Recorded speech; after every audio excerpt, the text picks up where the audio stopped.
I have told this story so many times now that I have learned which parts people lean forward for and which parts they pretend to already know. They lean forward always, at the moment her gloved hand came down on the sentry's shoulder. They lean back every time when I tell them what he did about it, because what he did was nothing, and nothing is the hardest thing in the world to make a person believe in. But I will tell it the way it happened, in the order it happened, because that is the only honest way to tell anything, and because the order is the whole point. If you skip to the end, to the part where she stood in the middle of the king's way with her face the color of cold ash and the whole crowd staring not at the guard but at her, you would think it was a story about a woman being punished. It is not.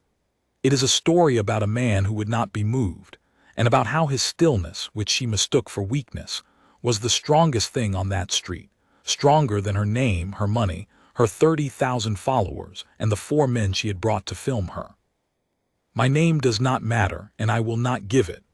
I was a clerk then, in the chandlery off Cobble Lane, the narrow shop that sells candlestock and lamp oil, and the long tapers the cathedral burns at the autumn rites. I had been sent out that morning to deliver a box of beeswax tapers to a house on the upper terrace, and my road took me down to the King's Way, the broad processional street that runs from Harrowgate Palace down through the old quarter to the Cathedral of St. Ewald. I was nobody. I am still nobody, which is exactly why I make a good witness. Nobody had any reason to lie to me, and I had no reason to lie to anyone. I simply stood at the edge of the crowd with a box of candles in my arms and watched the whole thing happen from start to finish, no more than 15 feet from where she put her hand on him. It was the 3rd week of autumn, in the reign of Queen Saralind, and the morning was bright and cold, the kind of clean light that makes the brass on a uniform burn like a small sun. There was a guard procession that day, a marching column of the household foot coming down from the palace to the cathedral for the feast of St. Ewald, which is one of the old observances of the Kingdom of Eldermoor, older than the Royal House of Harrowgate itself. The column was not large. 2 files of guardsmen in the deep red wool of the household, the tall black bearskins, the white gloves, the polished boots that struck the cobbles all together, so that you could feel the beat of them in your chest before you could see them turn the corner. At the head marched a sergeant, and at the rear an officer on foot, and between them perhaps 30 men moving as one body, slow and exact. The slow march that is not slow because the men are tired but slow because the slowness is itself the discipline, the visible proof that they will not be hurried by anything in this world. The crowd had gathered along both sides of the way crowds always gather for the column. There were old men who had served, standing very straight with their hats in their hands. There were mothers with small children up on their shoulders. There were a few tourists with their cameras, foreign folk come to see the famous Guard of Eldermoor that they had read about. There was a baker still in his apron who had come out to watch. There was me, with my candles.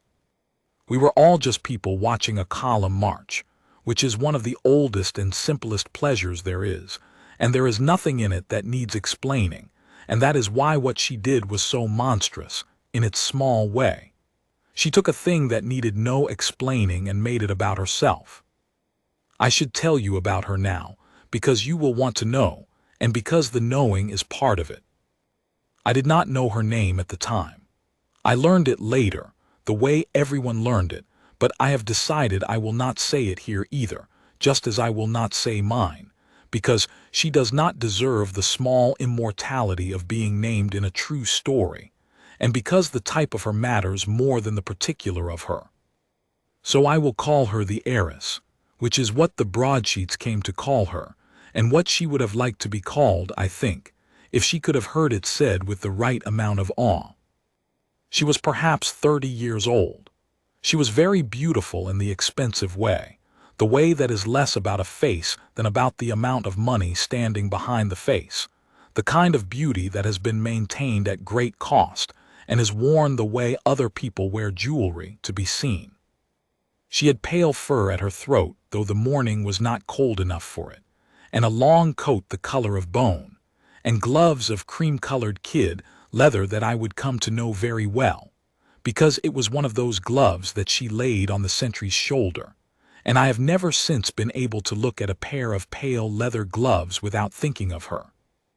She came down to the King's Way not to watch the column but to be filmed in front of it. That much was plain from the start. She had 4 men with her. One carried a camera on a stabilizing rig, the kind that floats the picture smooth while the man walks. One carried a long pole with a bright cloth over it to bounce the light onto her face. One carried a bag and a folding stool and a flask, the way a servant carries the apparatus of a person who must always be comfortable. And one walked a little ahead of her, clearing the way, a big soft man with a shaved head whose whole job, I came to understand, was to make the crowd part for her, which the crowd mostly did because most people, faced with a person who behaves as though the street belongs to them, simply step aside rather than make a scene. We are trained to it from childhood, most of us. The bold are bold precisely because they have learned that the rest of us will yield. She had come, I learned afterward, to make a film about herself, not a film with a story in it. A film about her own importance, the kind of thing that the young make now and the foolish of every age. A few minutes of pictures in which she would walk through the beautiful old streets of the capital looking expensive and untroubled, with the famous Guard of Eldermoor marching grandly behind her as a sort of backdrop. A free and magnificent set that the kingdom had provided in her mind, expressly for her purposes. She was going to caption it, I suppose, with something about heritage or tradition or her own deep connection to the soul of the realm, and 30,000 people were going to watch it and tell her she was beautiful, and that, in the end, was the whole of what she wanted from the morning. To be told she was beautiful by people who had never met her. There is nothing wrong with wanting to be admired. I do not pretend I am above it. But there is a difference between wanting to be admired and believing that the world is a thing arranged for your admiring, and she had crossed that line so long ago that I do not think she could even see it anymore. She had crossed it, I would guess, in a nursery, very young, and had been crossing it every day since, with no one ever once telling her no, until she had arrived at the age of 30 in the perfect and serene conviction that everything she could see was a kind of property, including the men marching down the King's Way in the uniform of the household foot. I want to be fair to her, even now. I have thought about that morning more than I have thought about almost anything in my life, and one of the things I have come to believe is that she was not cruel, not in the way that some people are cruel, who enjoy the suffering of others. She did not put her hand on the sentry to hurt him. She did not even, I think, see him as a man who could be hurt. That was the thing. That was the whole disaster of her, in a single image. She put her hand on a living man and did not, in any part of her mind, understand that she was touching a person. To her, he was a prop. He was the most magnificent prop on the entire street, and she wanted him in her picture. And she reached out and arranged him the way you might reach out and straighten a vase on a mantel, with no more thought of his feelings than you would give the vases. That is worse than cruelty, in a way. Cruelty at least grants you the dignity of being real enough to suffer. What she did denied him even that. But I am getting ahead of myself. Let me go back to the cold, bright morning and the box of candles in my arms and the sound of the column coming. You heard the column before you saw it. That is always the way. First the band, far up the way, the slow, deep music of the marching drums and the brass, carried down the street on the cold air. Then the crowd along the upper terraces began to cheer, a sound that rolled down toward us like a wave coming up a beach, so that you knew the head of the column had turned the corner by the cathedral steps even before you could see it. Then you saw the standards, the long poles with the banners of the household, the white horse of Harrowgate on the deep red field, swaying a little as the standard-bearers came on.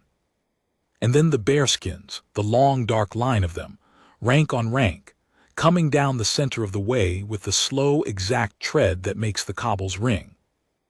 I have seen the column 100 times since, and it still does something to my chest, that first sight of it coming on. It is not about the Queen, exactly, though it is about the Queen. It is not about the past, exactly, though it is about the past.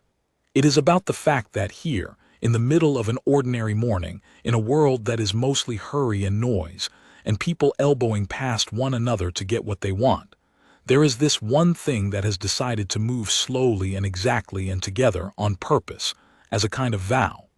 The slowness is the vow. The men are saying, with their bodies, with every measured step, we will not be hurried, we will not be scattered, we will hold this line down this street the way men before us held it and men after us will hold it, and nothing you can do will make us break stride. That is what the slow march says. I did not have the words for it that morning. I have them now.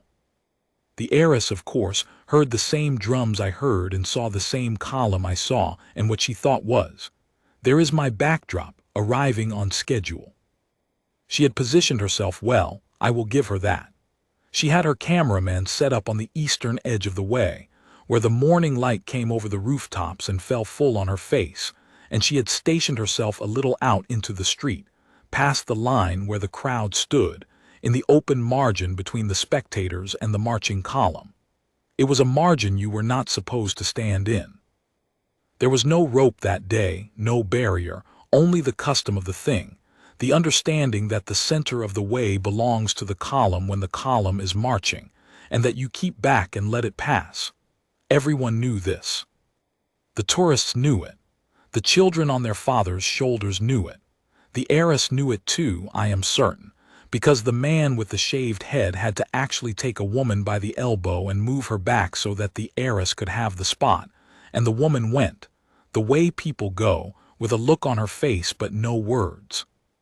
So the heiress stood out in the margin, in the bone-white coat, with the light on her face, and waited for the column to come down so that she would be standing in the foreground, beautiful and serene, with the great red river of the household flowing past behind her. And if that had been all, if she had simply stood there and let them march behind her and taken her pretty pictures and gone home, I would not be telling you this story, and you would never have heard of her, and she would be exactly as forgotten as I am. The column would have flowed around her, or near her, and the sergeant might have given her a hard look, and that would have been the end of it. But it was not all, because the column, as it came on, was not going to flow around her. The column was going to come straight down the center of the way, on the line it always took, the line it had taken for 300 years, and that line ran straight through the spot where she had decided to stand. And the sergeant at the head of the column was not going to swerve the column to go around her, because that is not how the column works. The column does not go around things. The column holds its line. People go around the column. That is the entire and ancient bargain of the thing, and she had either never understood it or had decided it did not apply to her, and I think it was the second, because I watched her face as the column came on, and there was no confusion in it.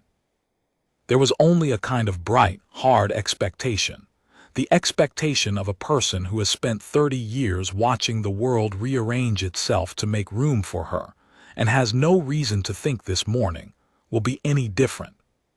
The head of the column reached her position, and the sergeant, marching at the point, came on without the smallest change in his stride. He did not slow. He did not speak.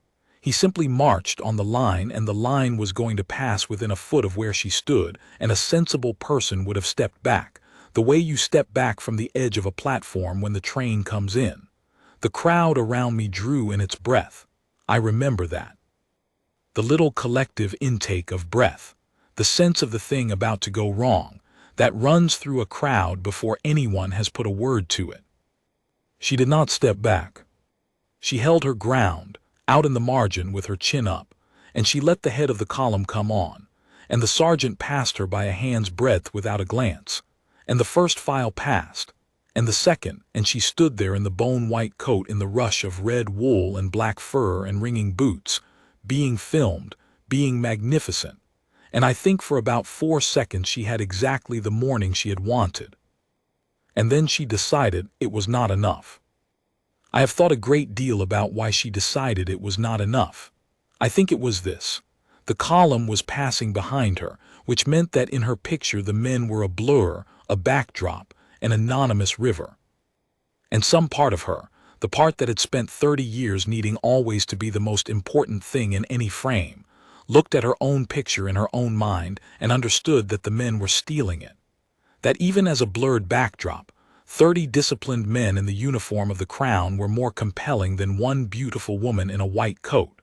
That the eye would go to them, not to her. That she was, for once, not the most important thing on the street. And she could not bear it. So she did the thing that people of her kind always do when they find themselves not the center of attention. She made herself the center by force. She stepped backward out of the margin and into the line of the column itself, into the path of the marching men, and she turned to face her camera, and she put up her hand, palm out, the cream-colored glove bright in the morning light, in the universal gesture that means stop. She stepped into the path of the king's guard, and she raised her hand, and she ordered them to stop, so that she could be filmed in front of them, standing still with the men halted behind her, frozen at her command. That was the picture she wanted now. Not a woman with a column flowing past. A woman who could stop the column. A woman so important that the famous, unbreakable Guard of Eldermoor would halt in the middle of the king's way at the lift of her gloved hand. I will tell you exactly what happened next, because I saw it, 15 feet away, with a box of candles in my arms, and I have never forgotten 1 second of it. The sentry she had stepped in front of was a young man. I learned his name later too, and unlike hers I will give it, because he earned it, and because a man who behaves with honor deserves to be named where a woman who behaves with arrogance does not. His name was Corporal Hale. He was, I would guess, no more than 24, with a fair, clean face and a jaw set so still you would have thought it was carved. He marched in the front rank of the second file, on the eastern side, the side nearest her, and so when she stepped backward into the line of the column, it was Corporal Hale who came on toward her, exactly on his line, exactly in step, his rifle on his shoulder and his eyes fixed on a point in the air somewhere above and beyond her head, the way a guardsman's eyes are always fixed, on nothing and everything, on the far end of the duty rather than on the near distraction. She raised her hand and said, in a voice meant to carry, in a bright, clear voice with a little laugh inside it, "Hold there a moment, gentlemen, just a moment." The column did not hold. I want you to understand the precise nature of what happened, because the broadsheets got it wrong afterward, every one of them, and made it sound either grander or smaller than it was. The column did not stop. The column did not break. The column did not so much as flicker. Corporal Hale came on his line in step, and the rank behind him came on, and the rank behind that, and the slow, deep beat of the boots on the cobbles did not miss a stroke. The whole great machine of the thing simply continued, the way a river continues past a hand held up to stop it, because a river is not a thing you can stop with a hand, and neither, it turned out, was the king's guard. She had perhaps half a second to register that her command had not worked. I saw it cross her face. I saw the bright expectation falter, just for an instant, into something like confusion, the confusion of a person who has pressed a button that has always worked and found it dead under her finger. And in that half-second a sensible person, even a vain person, even a person as far gone in self-regard as she was, would have stepped aside and let the column pass and pretended the whole thing had been a joke. There was still a road back in that half-second. She could still have laughed it off. The crowd would have laughed with her, it would have been nothing. But she had 4 men filming her, and a half-second is not long enough to climb down from a thing in front of people who are filming you. So instead of stepping aside, she did the thing that ended her. She reached out, as Corporal Hale came level with her, and she put her gloved hand flat on his shoulder, on the deep red wool of the household, and she shoved. It was not a hard shove. I want to be exact about this because it matters. It was not a blow. She did not strike him. She put the flat of her hand on his shoulder and pushed, the way you might push at a door you expected to swing open, the way you might push a person aside in a crowd to get past. It was the shove of a woman who has never in her life met a thing she could not push out of her way. She expected him to give. She expected him to stumble a half step, or to stop, or to turn and look at her, to acknowledge her, to react, because that is what people do when you put your hand on them and push. They react, and the reaction is the thing she wanted, the proof that she had reached him, that she existed for him, that he had registered her power. He did not react. That is the part people lean back at when I tell it. That is the part they cannot quite believe. She put her hand on a marching man and shoved him in front of a crowd with cameras running, and he did not stumble, and he did not stop, and he did not turn, and he did not look at her, and he did not say one word. He came on. He marched straight through the push as though her hand were no more than a breath of wind, his line unbroken, his step unbroken, his eyes still fixed on that far point above her head, and her gloved hand simply slid off the moving red wool of his shoulder as the wool moved on past it, and she was left standing there with her hand still out in the empty air where his shoulder had been, and the column flowing past her, rank after rank, and not one man of them so much as glancing at her. I have tried many times to describe the feeling in the crowd at that moment, and I have never quite got it. It was not triumph, not yet. It was more like awe. We had all of us, every soul along that street, felt the small, shameful pull of expecting him to react. We are made that way. When we see one person assault another, even lightly, even foolishly, some animal part of us braces for the answer, the shove back, the angry word, the scuffle. We expected the human thing, and he did not give us the human thing. He gave us something else, something colder and higher and stranger, and the strangeness of it ran through the crowd like cold water. He simply would not be moved. Not by her hand, not by her voice, not by her beauty, not by her fur and her gloves and her 4 men and her 30,000 followers. He had a line to march and a duty to keep, and he marched it and kept it, and she was, to him, in that moment, less than the cobblestones under his boots, because the cobblestones at least were part of his road. She was nothing, and she had spent her whole life being everything, and she stood in the middle of the king's way and was nothing, and I watched it land on her, and even then, even disliking her as I did, I felt a flicker of something that might have been pity, because I do not think she had ever in her life been nothing before, and I do not think she had any idea how to bear it. But she did not bear it well. Of course she did not. People who have never been nothing do not become wise the first time they are made small. They become furious, and she became furious.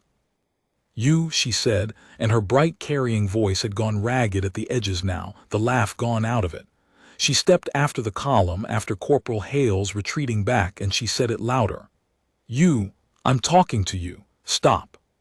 Stop, do you hear me?" He did not stop.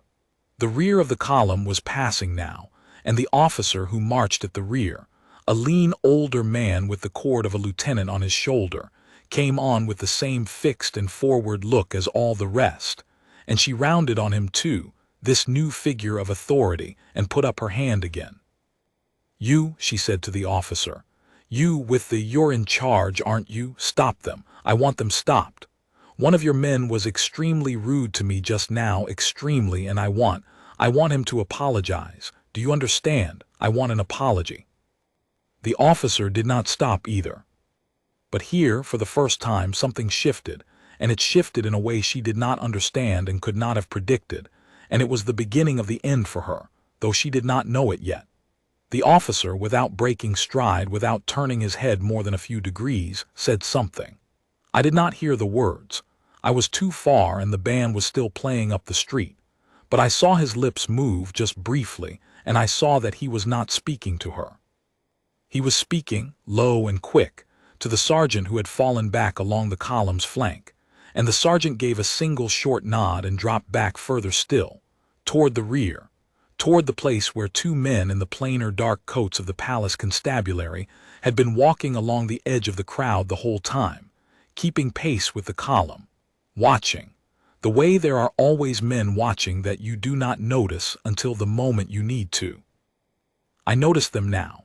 I think it was the first moment anyone in the crowd noticed them, and I understood in a slow, cold way that the thing the heiress had just done was not going to be the small, embarrassing thing she thought it was, a social misstep, a moment of rudeness to be smoothed over with an apology. I understood that she had put her hand on a soldier of the crown in the discharge of his duty, in the public street, in front of 100 witnesses and 4 running cameras, and that this was a thing with a name, and the name was not rudeness. The name was assault, and the law of Eldermoor, as I would learn, takes a very particular and very old view of the laying of hands upon the Queen's guard. But the law moved slowly, and the morning moved fast, and there was a great deal more for me to watch before the law caught up with her. The column marched on down the way toward the cathedral, and the crowd, which had been so still, began to murmur and shift, and the heiress stood alone in the margin of the street with her hand finally fallen to her side, and her 4 men stood about awkwardly, not knowing whether to keep filming, and for a moment it seemed the whole thing might simply dissolve into nothing, an ugly little scene that would fade as scenes fade. It did not fade, because the heiress, having been made nothing by the column, now needed urgently to be made everything again, and there was only one person left on the street with the authority to undo her humiliation, and that was Corporal Hale, who had marched on with the column and was now 30 yards down the way and receding, and she could not reach him, and the not reaching of him was unbearable to her. So she did the only thing left to her. She turned to the crowd. She turned to us. "Did you see that?" she said, and her voice climbed, and the bright laugh was gone entirely now, and what was under it was raw and high and ugly. "Did you all see that? He pushed past me. He nearly knocked me down. These are supposed to be servants of the crown, public servants, and one of them just assaulted me in the street in front of everyone, and you're all just standing there." She turned slowly, taking us all in, the whole crowd, the old men with their hats and the mothers with their children and the tourists and the baker in his apron and me with my candles. "You're all just standing there," she said again, and there was real bewilderment in it now, on top of the fury, because she was looking at 100 faces and not one of them was on her side, and she could not understand it. "Why are you looking at me like that?" Nobody answered her.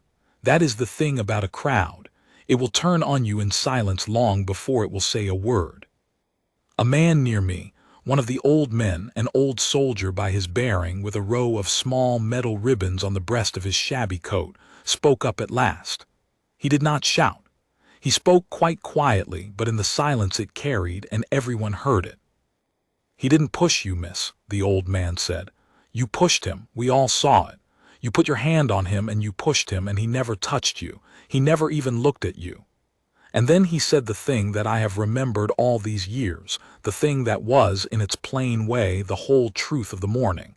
"You can't move a man like that. Better people than you have tried." And the crowd, which had been silent, made a low sound then, a sound of agreement, a kind of collective murmur that was not quite a cheer and not quite a growl, the sound of 100 people deciding all at once whose side they were on. And the heiress heard it and understood it, and for the second time that morning I watched something land on her face that I do not think had ever landed there before. The first had been nothing. This was worse than nothing. This was judgment. The street had judged her and found against her, and she was alone. A wiser person would have left then. A wiser person would have understood that there is no winning back a crowd that has turned, that every further word is another stone laid on the wrong side of the scale, that the only move left is to go quietly and be grateful no one knows your name.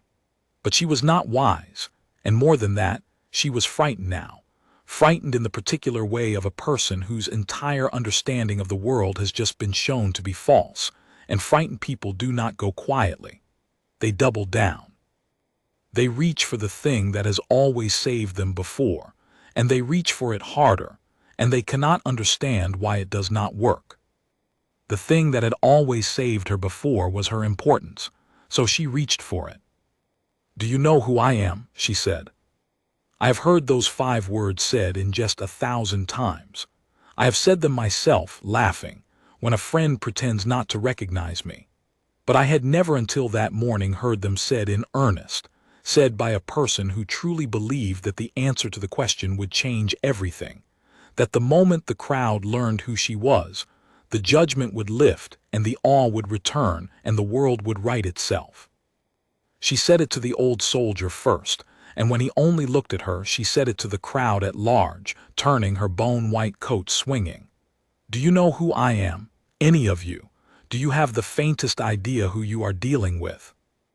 And the terrible thing, the thing she could not have known, was that the answer was no. We did not know who she was, not one of us. She was a stranger in an expensive coat who had just shoved a soldier, and her name, whatever it was, meant nothing to a baker and a chandler's clerk, and a crowd of folk come out to watch the column. The very weapon she reached for did not exist on that street. Her importance was a currency that was not legal tender here. She might as well have offered us coins from a country that had never existed. "No, miss," the old soldier said almost gently, "we don't, and it doesn't matter." It doesn't matter. I think those 3 words did more to her than the shove that did not land or the silence of the crowd. Because her whole life had been built on the opposite proposition, on the iron certainty that who she was mattered more than anything, mattered more than rules, more than custom, more than other people's feelings or rights or dignity. And here was a shabby old man with a row of metal ribbons telling her in front of everyone that it did not matter, and meaning it, and the crowd agreeing. She did not have a reply to that. There is no reply to that. So she did the only thing a person of her kind can do when their importance fails them. She threatened to use it. "You'll be sorry," she said, and she was not speaking to the old man now, or to the crowd, or even to the vanished Corporal Hale. She was speaking to the air, to the morning, to the world that had failed to behave. "All of you. You'll all be very, very sorry. I have friends, I have lawyers, I have people who I'll have his job, do you hear me? That soldier, that boy who pushed me, I'll have his job before the week is out. I'll make sure he never wears that uniform again. I will end him." She turned to her cameraman who had, mercifully for him and unmercifully for her, never stopped filming. "Are you getting this? Tell me you're getting this. I want all of it. I want his face. Did you get his face? I want every second of this. Do you understand me?" He nodded, the poor man, white-faced, because what else could he do? He was getting it. He was getting all of it. He was getting, though none of us understood it yet, the rope with which she would shortly hang herself. Every frame of it, in crisp and undeniable color, from 4 separate angles with sound. That in the end was the great irony of her mourning, and I have come to think of it as a kind of justice so perfect that no judge could have designed it. She had brought 4 men to film her glory, and they filmed her downfall instead, and they filmed it well, with professional care, in good light, because that was their job and they were good at it. And so there could be no argument afterward, no question of who pushed whom, no chance for her lawyers to muddy the water. She had paid, out of her own purse, for the irrefutable evidence of her own guilt. She had hired her own prosecution. But I run ahead again. Let me come back to the street. The column had reached the cathedral by now. I could hear, far down the way, the change in the music as the band wheeled into the forecourt, the deepening of the drums as the column halted and dressed its ranks before the great west doors for the feast of St. Ewald. The morning ceremony was going on, exactly as it was meant to, exactly as it had for 300 years, entirely indifferent to the woman in the white coat who had tried to stop it and failed. That indifference was its own kind of answer to her. The column had not even noticed her enough to be delayed by her. The feast went on. The Queen's business went on. The world went on. And she stood in the emptying margin of the street, with her 4 men and her fury and her threats, having accomplished precisely nothing except to make 100 strangers despise her. The crowd began to break up. The column was past. The show was over. People had places to be. The mothers lifted their children down. The tourists turned to their maps. The baker went back to his shop. The old soldier with the metal ribbons gave the heiress one last long look. A look I have never forgotten. A look that was not angry but only sad. The look of a man who has spent his life serving a thing he believes in, and has just watched someone spit on it without even understanding what they spat on. And then he put his hat back on his head and walked away. I should have walked away too. I had candles to deliver, but I did not walk away, and I have asked myself why 100 times, and the honest answer is that I could not. I had seen the beginning of something, and I needed to see the end of it. There are moments when you understand in your bones that you are standing at the edge of a story, and that if you leave now you will spend the rest of your life wondering how it came out, and this was one of those moments. So I stayed. I set my box of candles down on the step of a closed shop, and I leaned against the wall and I watched. And because I stayed, I saw the part that the broadsheets never got right. Because by the time the broadsheets came, the crowd had gone, and there was no one left to tell it but me and the 4 cameramen. And the cameramen, when it came to it, told a different story, as you will hear. But I was there. I saw what happened in the long, slow minutes after the column passed, while the heiress waited, fuming, for the world to right itself, and slowly, terribly, began to understand that it was not going to. But before the 2 men in the plain, dark coats came back up the way, there was a stretch of minutes that I have never told anyone about in full, because it is the part that shows most clearly what kind of woman she was, and what kind of trap she was building for herself, brick by patient brick, with her own hands. She did not at first understand that she had lost. That was the thing that struck me most, standing against my wall with my candles at my feet. A person of any humility, having shoved a soldier and been ignored and threatened a crowd and been answered by an old man and turned away by everyone, would have felt the cold of it and gone home. But she did not have humility, not a grain of it, and so what she felt was not defeat but a kind of mounting outrage that the world was not behaving, and the outrage made her louder, and the louder she got the worse it became, and I watched her dig the hole deeper and deeper with a horrified fascination. The way you watch a man on a ladder lean further and further out after a thing just beyond his reach. She rounded on the cameraman first, the one with the stabilizing rig. Why did you stop filming? Did you stop filming? Tell me you didn't stop filming when that animal put his hands on me. I didn't stop, the man said. He was a hired professional, a craftsman, and you could see in his face that he had filmed many difficult clients and had learned to keep his voice flat and his opinions hidden. I got all of it. Good, she said. Good, because we're going to need it. We're going to need every second of it, do you hear me? That thug, that boy in the costume, he assaulted me in broad daylight in front of 50 witnesses, and we are going to make sure the whole world sees exactly what these people are really like. And she said it loudly, pitched to Carrie, pitched at the crowd, because she had not yet given up on the crowd. She still believed, even now, that if she only said it forcefully enough with enough conviction, the crowd would come round to her version, the way audiences had always come round to her, because she had spent her life learning that confidence is its own kind of proof, that if you assert a thing boldly enough people will believe it against the evidence of their own eyes.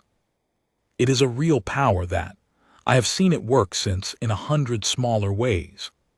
The bold assertion that beats down the quiet doubt, the loud lie that shames the timid truth into silence.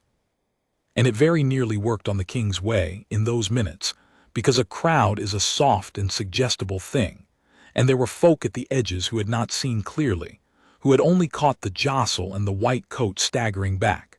And to those folk, her loud certainty was a kind of evidence, and I saw a few of them frown and glance at one another, beginning to wonder whether perhaps the lady had a point, whether perhaps the soldier had been rough after all. That was the moment, I think, when the affair could have gone either way. If the loud lie had been allowed to stand unchallenged, even there on the street, even among the people who had watched it happen, it might have set hard then and there, and the rest would have been easier for her. A lie that is not contradicted in its first minute grows roots, and for a few seconds no one contradicted it. The old soldier had said his piece and was walking away.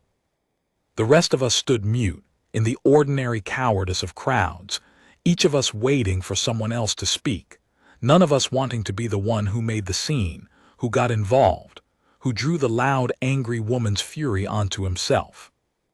I am ashamed to say I was one of the mute ones in those few seconds. I stood against my wall and I knew with perfect clarity that she was lying, and I said nothing because I was a chandler's clerk and she was a wealthy woman with 4 men and a loud voice, and I did not want the trouble. I tell you this because it is true, and because it is the beginning of the thing I had to overcome later, the muteness, the looking away, the letting someone else speak. I learned in the weeks that followed what that muteness costs. But on the street, in those first seconds, I was as mute as the rest. It was a child who broke it, not by speaking, she was too small to make a speech, but by the simple, devastating honesty that small children have before the world teaches them to hedge. A little girl, perhaps 6, up on her father's shoulders, who had watched the whole thing with the unblinking attention children give to anything dramatic, said, in the piping clear voice of the very young, loud enough to carry in a lull, "But you pushed him, lady. I saw you push him." And a child cannot be argued with, that is the thing. A grown witness can be accused of bias, of grievance, of wanting to make trouble. A 6-year-old on her father's shoulders, stating plainly the thing she saw, with no motive in the world but to say the true thing, she cannot be answered. The heiress turned to look at the child, and for one terrible instant I saw the impulse cross her face, the impulse to snap at the little girl, to crush her the way she crushed everyone, and I saw her father's arm tighten around his daughter's legs, and I saw the whole crowd see the impulse too, and that was the end of any chance the loud lie had on the street, because a woman who shoves a soldier might still be argued for. But a woman who looks as though she wants to snap at a child has lost every heart in the place. She knew it. She mastered the impulse too late and forced something like a smile and said, "You're confused, sweetheart." But the smile was awful and the crowd had seen the thing under it, and the few frowning doubters at the edges frowned no more, because now they were certain, and the murmur that ran through the crowd this time had a harder edge to it, and it was no longer on her side at all. So that was the first escalation, and she had won nothing by it and lost a great deal, and a wiser person would have read the loss and gone. But she could not read it, because reading it would have meant admitting she was wrong, and she had never once in her life admitted she was wrong, and she was not going to start in front of a crowd that was turning against her. So instead she escalated again, and this time she escalated against the one target that could do her the most harm, which was the institution itself. "This is what they've become," she announced, to the crowd, to the camera, to the gray morning. "You all stand here and you worship them, these men in their costumes with their guns and their boots, and you think they're so noble, so disciplined, and the truth is they're brutes. They're thugs the state dresses up and lets loose. And the moment one of them lays hands on an ordinary citizen, you all you defend them. You defend the men with the guns against the woman they assaulted.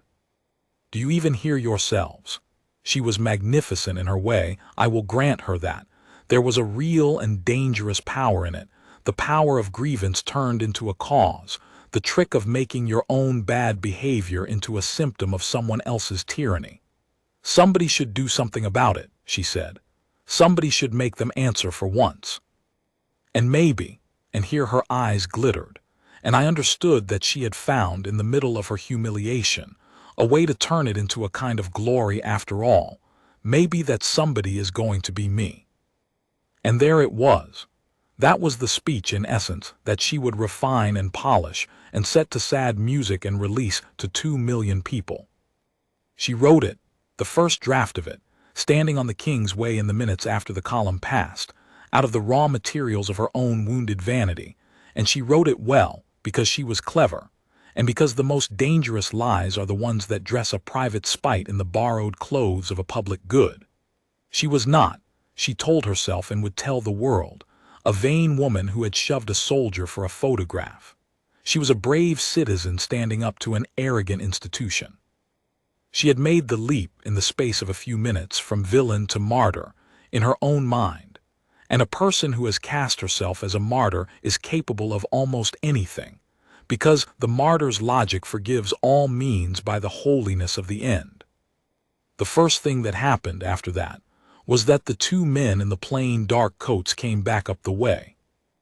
I had noticed them earlier, the palace constables who had walked alongside the column, and I had seen the sergeant fall back to speak to them. And now here they were, walking back up the king's way at an unhurried pace, two ordinary-looking men, neither young nor old, in coats that were not a uniform but were close enough to one that you knew, looking at them, that they were not ordinary men. They did not hurry. That was the thing about them, and it was the same thing that had been so striking about the column. They did not hurry. They had all the time in the world. They had the unhurriedness of men who know that the thing they are walking toward is not going anywhere, because the whole weight of the law and the crown is behind them, and a frightened woman in a white coat has, in the end, nowhere to run. The heiress saw them coming, and incredibly her face cleared. She thought they were coming to help her. She actually thought, I am certain of it, that these were officials arriving at last to take her side, to apologize for the rudeness of the soldier, to set things right. She drew herself up. She arranged her face into the expression of an important person who has been wronged and is about to be vindicated. She even, I saw, brushed at the shoulder of her coat where it had touched Corporal Hale's, as though to be presentable for the apology she was sure was coming. "There you are," she said to them as they came up, her voice regaining some of its old confidence. "Finally, I want to make a complaint. One of your soldiers." "Are you the lady who laid hands on the guardsman?" the elder of the two said. He said it quite politely. He said it the way a clerk asks whether you are the gentleman who dropped this glove. There was nothing in it but the question. I didn't lay hands on anyone. He pushed past me. He was extraordinarily rude, and I want. "There's a number of cameras say otherwise, miss," the constable said, still polite, still mild. "Including, I'm given to understand, several of your own. We'll want to see those." He glanced without hurry at the cameraman with the rig, who went, if possible, even whiter. "But that can come after. For now, I'll ask you to come with us quietly if you would, so we can sort this out somewhere that isn't the middle of the King's Way." And there it was. The moment the thing turned from a social embarrassment into a legal matter, the moment the words "come with us" were spoken and I watched it reach her, the slow horror of it, the understanding arriving piece by piece behind her eyes. "Come with us. Not we're so sorry, miss. Not of course, miss, right away, miss. Come with us. The words you say to a person who has done something wrong. The words you say to a person who is, suddenly and unbelievably, in trouble." "You can't be serious," she said. Her voice had gone very quiet. "You cannot possibly be serious. I'm the victim here. He pushed me." "That'll all be looked at, miss," the constable said. "Every bit of it. That's rather the point. Now, will you come along, or will you make us do this the hard way, in front of all these good people?" And he gestured mildly at the remnants of the crowd, at me leaning against my wall, at the few stragglers who had stopped to watch this new development, the way a crowd will always reform around the smell of trouble. She looked around at us. She looked at the constables. She looked down the way toward the cathedral where the column had vanished and the drums still beat. And I think it was in that moment, more than any other, that the full size of what she had done began to come clear to her, because I watched the fury drain out of her face and something else come up underneath it, something I had not seen there before, and it was fear, real fear. The cold, ordinary fear of a person who has just realized that they are not, after all, exempt from the rules that govern everyone else, that the floor they have walked on all their lives, the floor of their own importance, has just opened under them, and that there is nothing underneath it but the same hard ground the rest of us stand on every day. But fear in a person like that does not last as fear. It curdles fast into something else, because to feel afraid is to admit that you are small, and she could not admit that, not even now, not even with the ground gone from under her. So the fear turned almost at once back into anger, and the anger reached for the only weapon she had left, the weapon she had been threatening with all along, and now she used it in earnest. "Don't you dare touch me," she said to the constables, stepping back, her voice rising again. Don't either of you dare put a hand on me. Do you have any idea what I will do to you, to your careers, to this whole shabby little operation? My family knows the Lord Chamberlain. My family has dined at the palace. I will make one telephone call, one, and the two of you will be directing traffic in the outer districts for the rest of your miserable lives. So you will step back, and you will apologize, and you will go and find that soldier and bring him to me, and perhaps, I will consider not having every single one of you dismissed." The elder constable did not step back. He did not apologize. He did something far more devastating, which was that he waited. He let her finish. He let the threat hang in the cold air in front of all of us, and he let it die there of its own emptiness, the way a flung stone hangs at the top of its arc and then falls. And when she had run out of words and stood there breathing hard, he said, very quietly, with what I can only describe as a kind of weary courtesy, "Miss, I've been doing this work for 21 years. In 21 years I have been threatened by men a great deal more important than you, and I am still here, and most of them are not. The Lord Chamberlain, if you should happen to know him, will be the first to tell you that no one, miss, not him, not the Queen's own cousin, not anyone in this realm, lays hands on the guard and walks away from it as though nothing happened. That is not my rule. That is not even the constabulary's rule. That is the law of Eldermoor, and it is older than your family and mine put together, and it does not care in the smallest degree whose telephone calls you can make. Now, for the last time, will you come along quietly? And here at last, I will tell you something I did not understand until much later, something the old constable knew and she did not, something that turned the whole morning from a story about a rude woman into a story about a kingdom and what it chooses to hold sacred.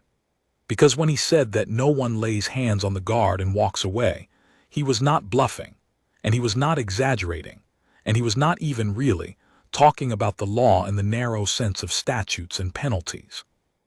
He was talking about something much larger. He was talking about why the guard stands the way it stands, why it does not move, why no one is permitted to touch it, and what that stillness costs, and what it protects. I want to tell you about that now, because it is the heart of the thing, and because without it the rest of the story is just a woman being arrested, which is common enough and not worth telling.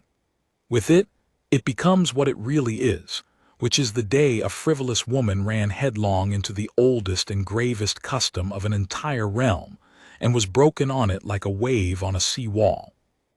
You see, the rule that no one touches the guard is not, at bottom, about the dignity of the guardsman, though it protects his dignity. And it is not, at bottom, about ceremony or tradition or the grand old pageantry of the thing, though it is all wrapped up in those. The rule that no one touches the guard is about a promise, and the promise is this, that the men who stand those posts will not move, no matter what, and that because they will not move, the things behind them are safe. Think about what a guardsman is when you strip away the bearskin and the brass. He is a man standing between the people and the throne, between the crowd and the crown, at the exact point where the two meet, which is the most dangerous point there is. He stands there in the open, in full view, deliberately still, deliberately unarmed in any way that shows, deliberately not reacting, and his stillness is a kind of vow he makes to everyone who passes. The vow is, I will not break. I will not be provoked into striking you. I will not be tricked into leaving my post. I will not be frightened, or flattered, or shoved, or shamed, or bribed, or bored into moving from this spot. Because the moment I move from this spot for the wrong reason, the moment I can be made to break, then the post is worthless, and the line is worthless, and everyone behind me is in danger. That is why he did not react when she shoved him. Not because he was too proud, and not because he was too disciplined, though he was both. He did not react because the entire value of him, the entire meaning of the uniform he wore, lay in the certainty that he could not be made to react. A guardsman who shoves back at a foolish woman is a guardsman who can be made to shove back, and a guardsman who can be made to shove back can be made to do other things, can be drawn out of his line, can be turned, can be used. The whole point of him, the thing that makes him precious, the thing that makes the realm protect him with so old and so absolute a law, is that he is the one fixed point in a moving world. He is the man who will not be moved. And a man who will not be moved is worth more than 100 men who will, because you can build a wall out of a man like that. You can trust your children to a wall like that. You can put the crown itself behind a wall like that and sleep at night. And that is why the law is so absolute about laying hands on him. Because if it were permitted, even a little, even for a foolish woman wanting a photograph, then the whole thing unravels. If she may shove him for a photograph, then a man may shove him to test his reach, and another may shove him to draw his eye while a third slips past, and another may shove him to start a scuffle that pulls the line out of shape, and the wall that the whole realm depends on becomes a thing that anyone may push at, and a wall that anyone may push at is no wall at all. The absoluteness is the protection. The rule cannot bend for her, precisely because if it bends for her, it bends for everyone, and a wall that bends is not a wall. She did not know any of this. That was her tragedy, if a woman like that can be said to have a tragedy. She looked at Corporal Hale and saw a beautiful young man in a fancy costume, a prop, a backdrop, and she had no idea that she was looking at the living edge of the oldest promise in the kingdom, the promise that the line will hold, that the wall will not move, that the crown and the people are kept apart and kept safe by men who have sworn to be unmovable and who keep that vow with their whole lives. She put her hand on the wall, expecting it to give, and the wall did not give, because the wall has never once in 300 years given, and the not giving is the whole of its value, and she could not understand why, and the not understanding was the measure of how far she had drifted from the things that actually matter.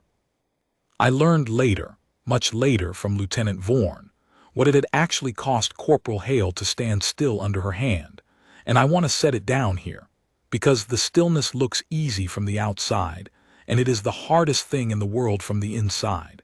And a story that does not tell you the cost of a virtue has not really told you about the virtue at all. A guardsman feels everything.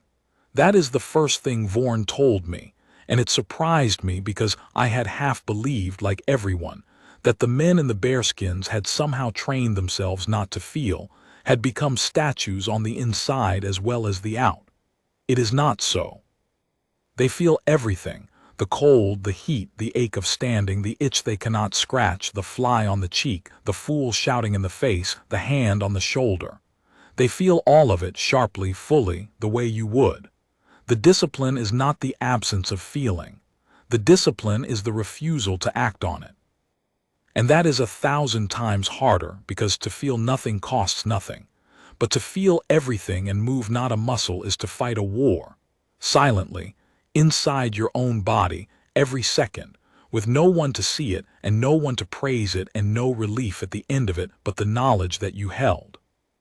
When her hand came down on his shoulder, Vaughan told me, Corporal Hale felt it exactly as you or I would feel a stranger's shove in the street, the flare of it, the affront, the old animal heat that rises in a man when another person lays hands on him without leave, the body's instant urge to turn, to face the threat, to answer it. He felt all of that. It rose in him, full and hot in the half-second of her push. And then he did the thing he had trained 2 years to do, the thing that is the whole of a guardsman's craft. He let it rise, and he let it pass, and he did not move. He stood in the storm of his own body and let it blow through him and out the other side, and his face never changed and his step never broke, and from the outside it looked like nothing, like a statue ignoring a fly.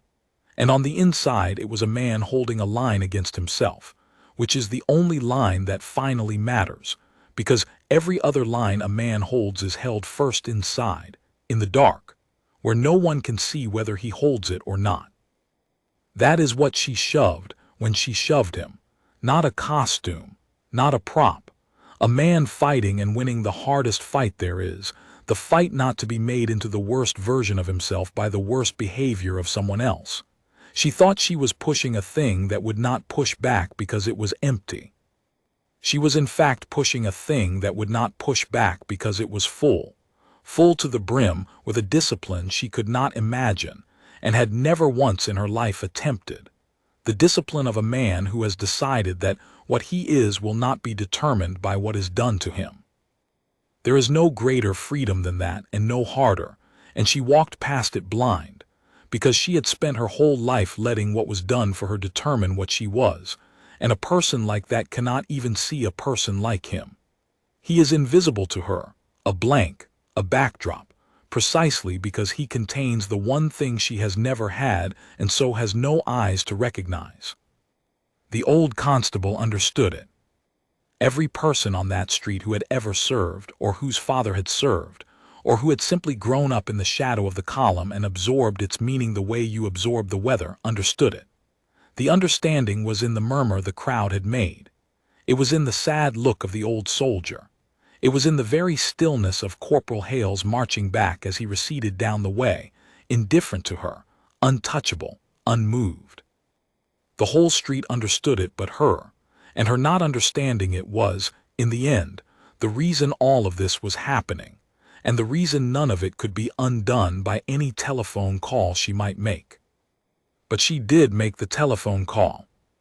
I want to be honest about the full shape of the thing, and the full shape of the thing is that her threats were not entirely empty.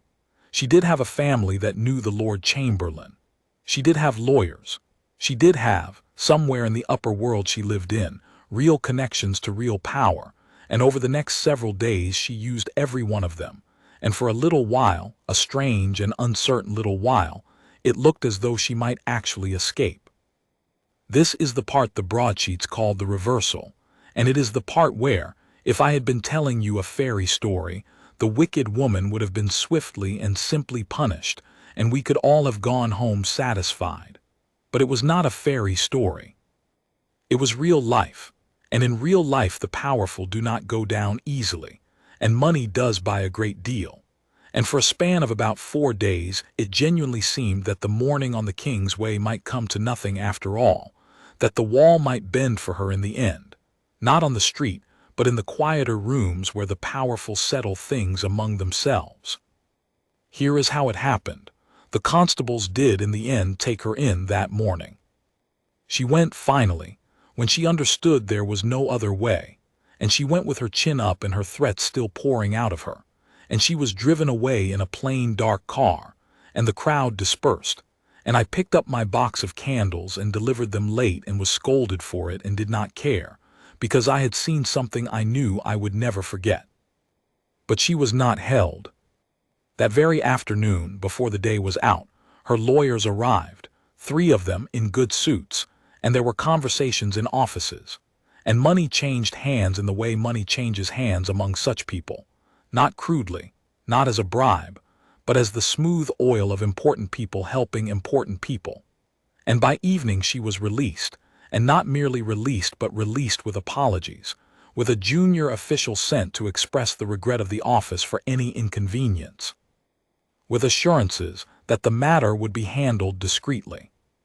She went home to her fine house on the upper terrace, and that night, I am told, she had her 4 cameramen over, and they all watched the footage together, and she was already in her mind the victim again, the wronged woman, the heroine of a story about an arrogant soldier who had assaulted a lady in the street and a brutish constabulary that had dared to detain her for it.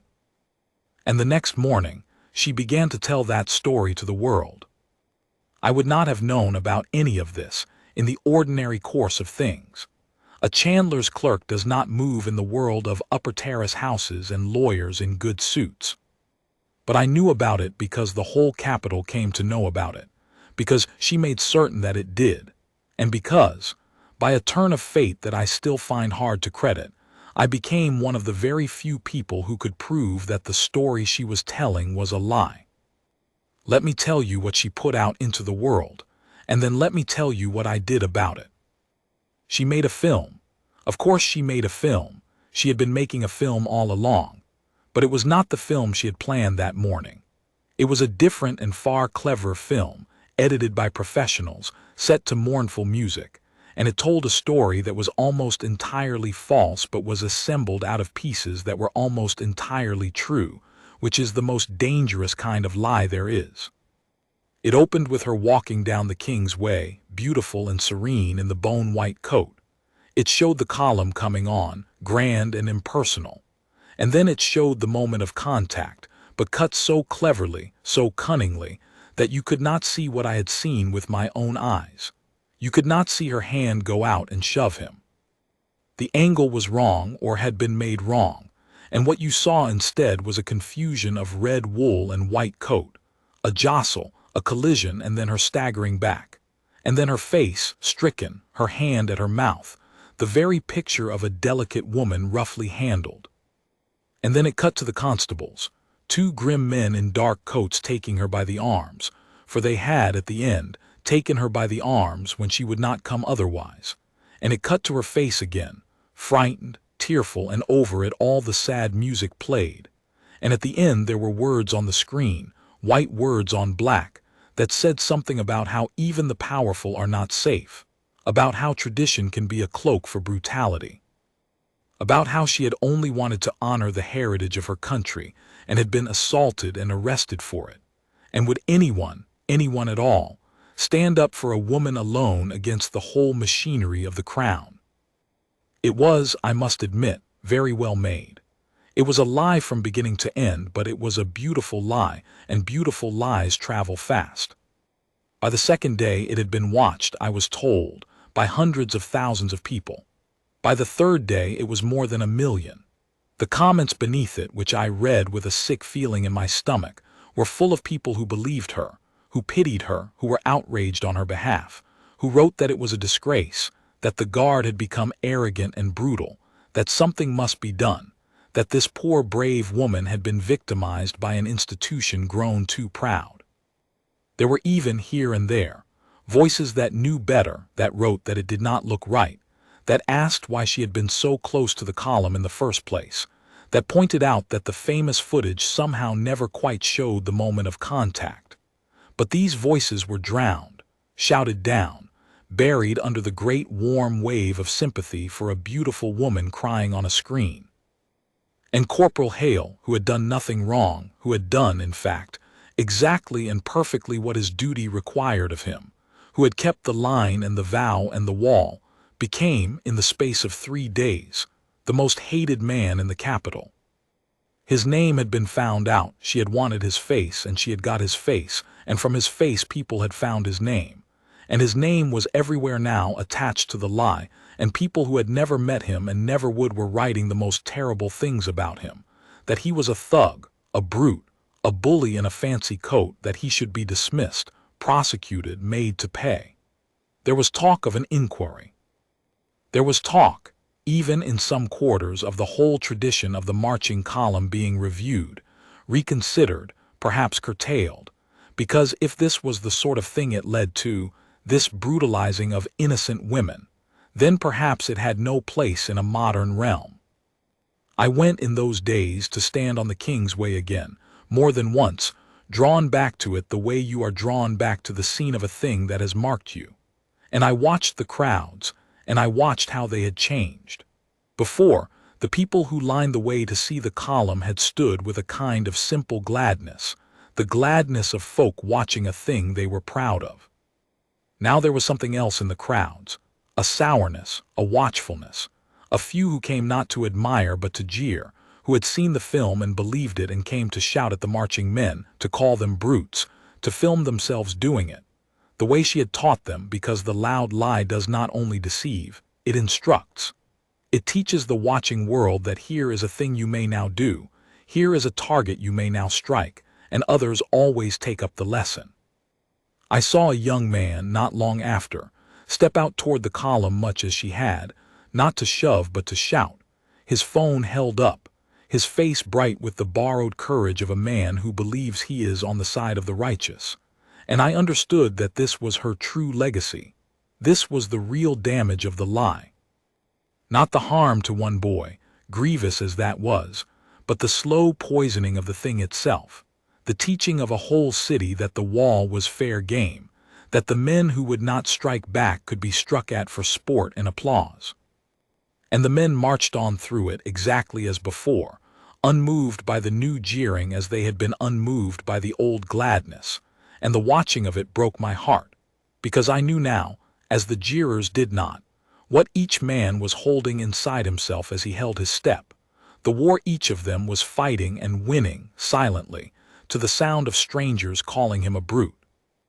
I thought of Corporal Hale, sent home out of uniform, reading the same filth I was reading, watching the same crowds learn the same cruel lesson, and unable to say one word in his own defense or in the defense of the thing he had given his pride to protect. And I thought, this is how a great and ancient thing dies. Not all at once, not by an army, but like this, by a clever lie and a sad song and a crowd that has been taught to enjoy throwing stones at the men who have sworn not to throw them back. You see how it works. You see how the wall, which cannot be moved by a hand on the street, can be undermined from a comfortable house with a clever film and a sad piece of music. She had failed to move him with her body. She was now succeeding, it seemed, in moving the whole world against him with a lie. And there was a terrible justice in reverse to it, a sense that the very discipline that had made him unmovable was now being used against him, because he could not defend himself. A guardsman does not speak. A guardsman does not give interviews. A guardsman does not post his own film telling his own side. The whole of his being is bound up in silence and stillness, which had been his strength on the street, were his helplessness now. He could not say what had really happened. He could only stand his post and be hated for a thing he had not done and trust, what? Trust to the truth coming out by itself. And the truth by itself does not come out. The truth has to be carried out by someone into the light. The truth needs a witness. And I was a witness. I did not realize for the first 2 days that this was my business. I watched the film with everyone else and I was sickened by it. And I thought, that is not what happened, that is not what happened at all. I was there, I saw her push him, I saw him not even look at her. I saw her threaten everyone and reach for her important friends and call us all shabby.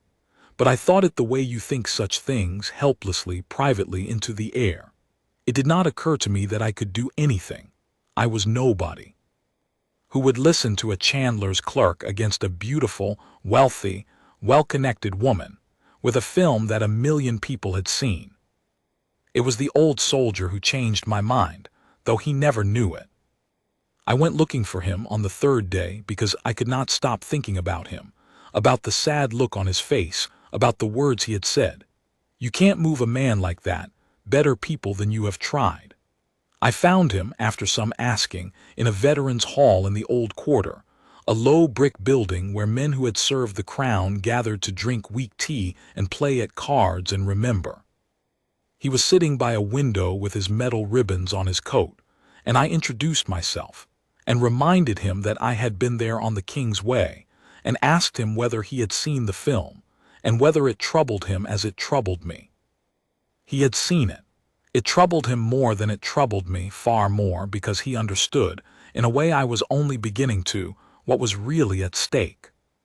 And he said something to me that morning, over the weak tea, that I have carried with me ever since, and that turned me from a helpless watcher into a man with something to do. It's not about her, he said. It was never about her, she's nothing. She was right about that one thing at least, she just had it backward. She's nothing and she'll be forgotten, but that boy did the hardest thing a man can do, which is to stand still while someone hurts him and not strike back. And he did it because he believed that the standing still was worth more than his own pride or his own safety. And now he's being punished for it, and worse than punished. He's being told that the thing he believed in, the thing he gave up his pride for, was a lie. That it was just brutality after all. That his silence was guilt. The old man's hands were shaking a little around his cup. Do you know what that does to a man? To be silent because silence is honor, and then to have your silence turned into your conviction. They are taking the best thing he ever did and making it the worst thing anyone ever heard of him. And he can't say a word. He's not allowed. That's the cruelty of it. The discipline that makes him fine is the same discipline that gags him while she lies about him. But it's not true, I said. I saw it. She pushed him. He never touched her. The old soldier looked at me for a long moment, and then he said the thing that sent me where I needed to go. Then you'd better tell someone who can do something about it, he said. Because right now, son, you and 3 or 4 others on that street are the only people in the whole realm who know the truth and aren't being paid to forget it. The cameras lie because the men holding them are afraid of her. But you're not holding a camera and you don't owe her anything. So the question isn't whether it's true. The question is what you're going to do about knowing it. I went home that night and did not sleep. I lay awake and thought about the boy in the red coat marching down the way and not flinching, and I thought about the lie traveling out into the world, growing, hardening, and I thought about the old soldier's words. The question is what you're going to do about knowing it. And by morning I had decided. I did not know yet exactly how or to whom, but I had decided that I would not be one more frightened person looking away.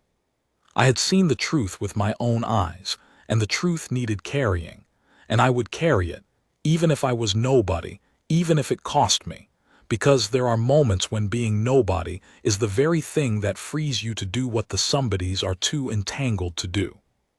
What I did not know, what none of us knew, was that I was not the only one who had decided this. The truth was being carried, that very week, by hands far more powerful than mine, in rooms far higher than any I would ever enter.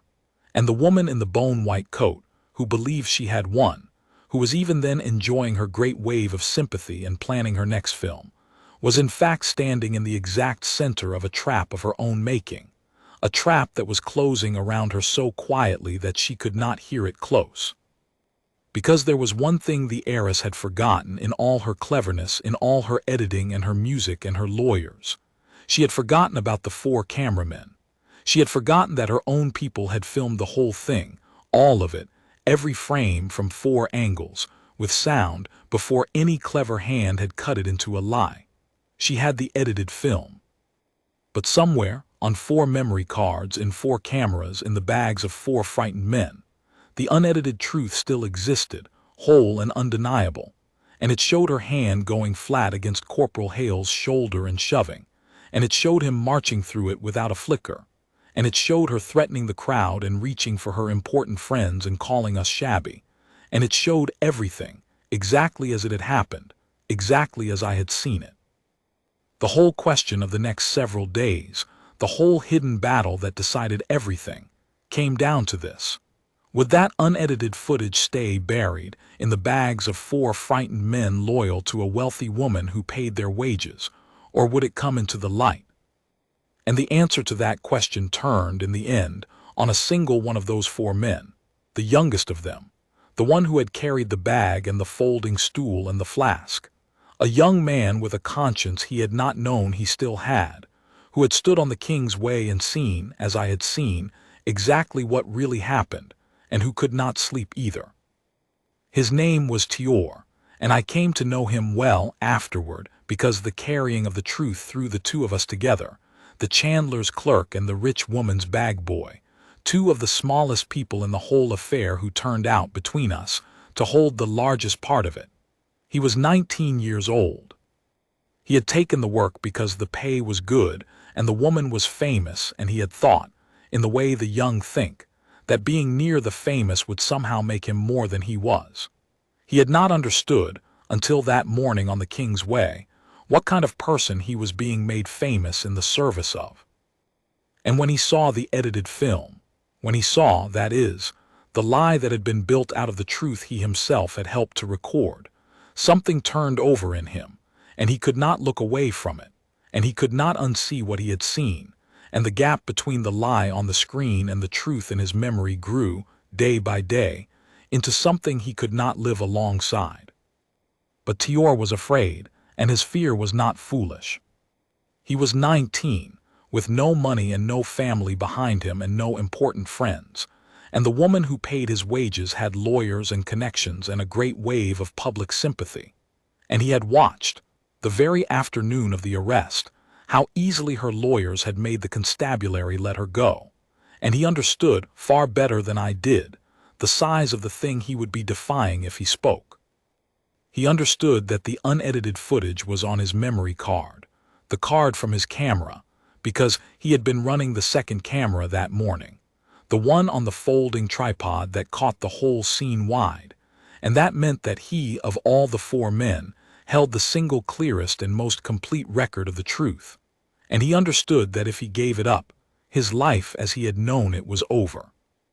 No more famous work, no more good pay, a powerful enemy, the friendship such as it was of a chandler's clerk and an old soldier in a veteran's hall, against the enmity of a wealthy family that knew the Lord Chamberlain. For 3 days Tior did nothing. He told himself it was not his business. He told himself the truth would come out by itself. He told himself the same things I had told myself, the things we all tell ourselves when we know what is right and are afraid to do it. And the lie went on growing, 1 million views, 2 million, the boy in the red coat hated by strangers, the inquiry talked of, the column itself questioned. And then on the 4th day the false dawn came, and it nearly ended everything. And it was, paradoxically, the false dawn that finally broke Tior's silence and mine. The false dawn was this: the office that oversees the household, the great department of state that administers the guard, its discipline, its postings, its honor, announced, on the 4th day, that it had reviewed the matter of the incident on the King's Way, and that in light of the public concern, and in the interest of restoring confidence, Corporal Hale would be suspended from his duties pending a full inquiry, and that the office wished to express its regret for any distress caused to members of the public during the procession. I read it 3 times before I understood what it meant, and when I understood it I felt the cold of it go all the way through me. They were giving in. The office, the Crown's own office, the keeper of the wall, was bending. Not all the way. They had not condemned him. They had only suspended him pending inquiry, and they had only regretted distress, not admitted fault. But they had bent, and everyone could see they had bent. And the woman in the bone-white coat declared it a victory, and her lawyers declared it a victory, and the great warm wave of sympathy roared its approval, and the boy in the red coat, who had done nothing wrong, was sent home from his post, in disgrace to wait while the realm decided whether the thing he had believed in was a lie. This is the part of the story where, if you do not know how it ends, you despair. I despaired. I thought, that is it then. That is how it goes. The wall bends after all.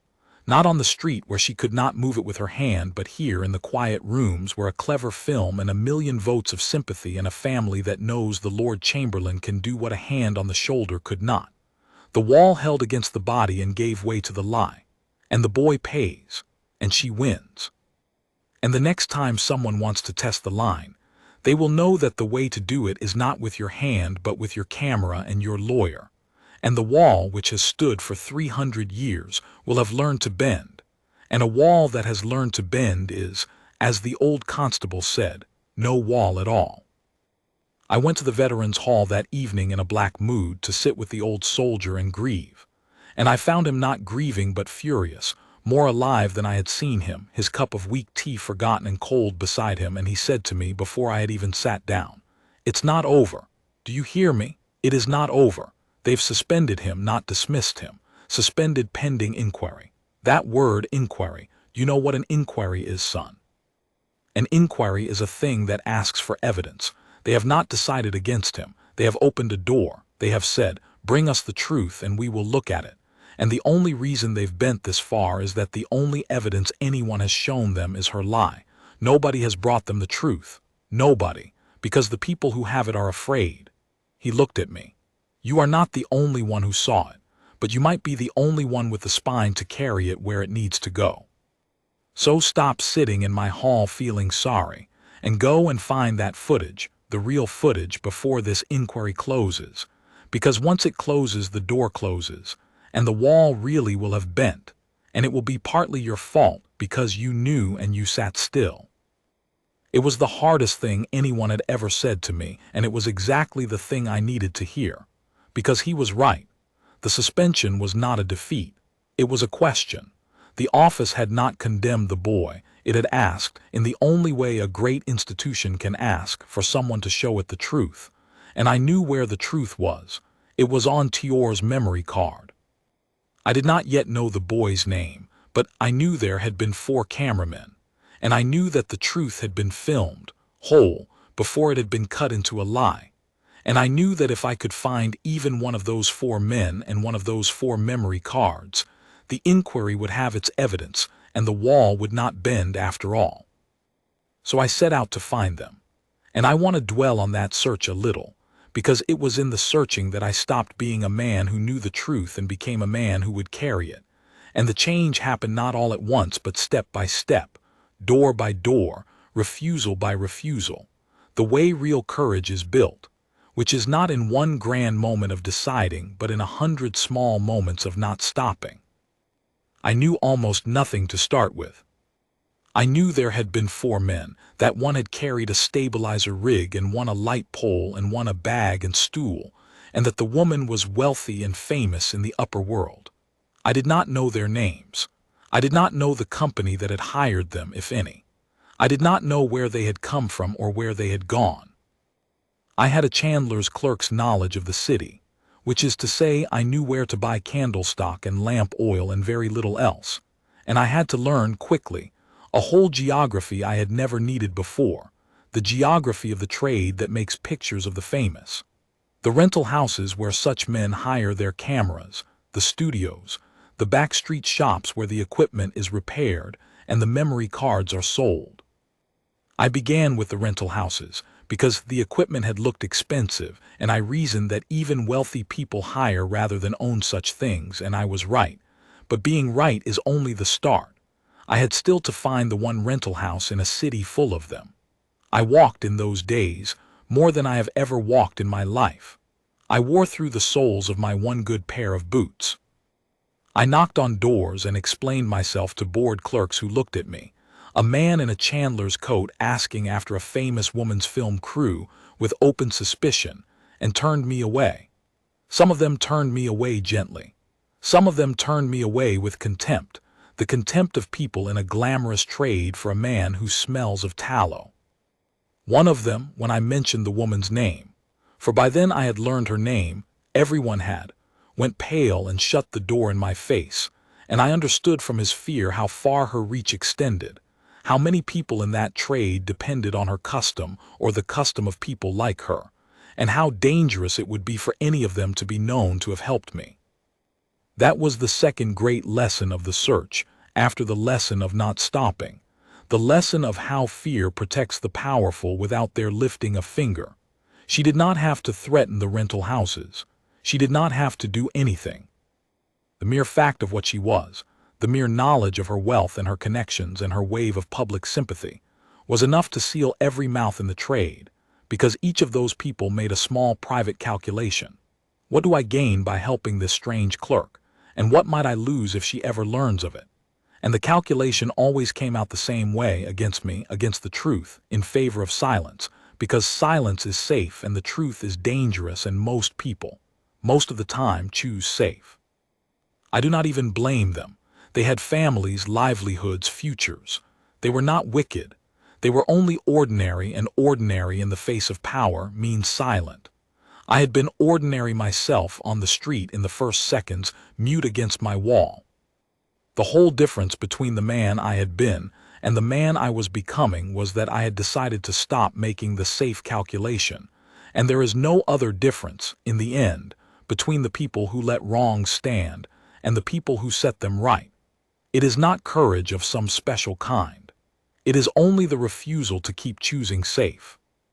And that search was its own long story, of a chandler's clerk knocking on the doors of camera shops and rental houses and asking who had hired 4 men with a stabilizer rig and a tripod on the morning of the feast of St. Yule, and being turned away again, and not giving up. And it was 3 days of it, 3 days while the inquiry's door hung open and the clock ran down, before a man in a rental house, after I had explained for the 10th time exactly what I wanted and exactly why, looked at me for a long moment and said, "I shouldn't tell you this."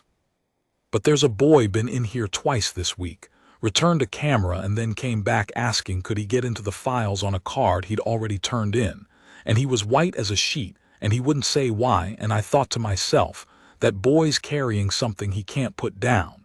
If it's the same morning you're on about, he'll be the one you want.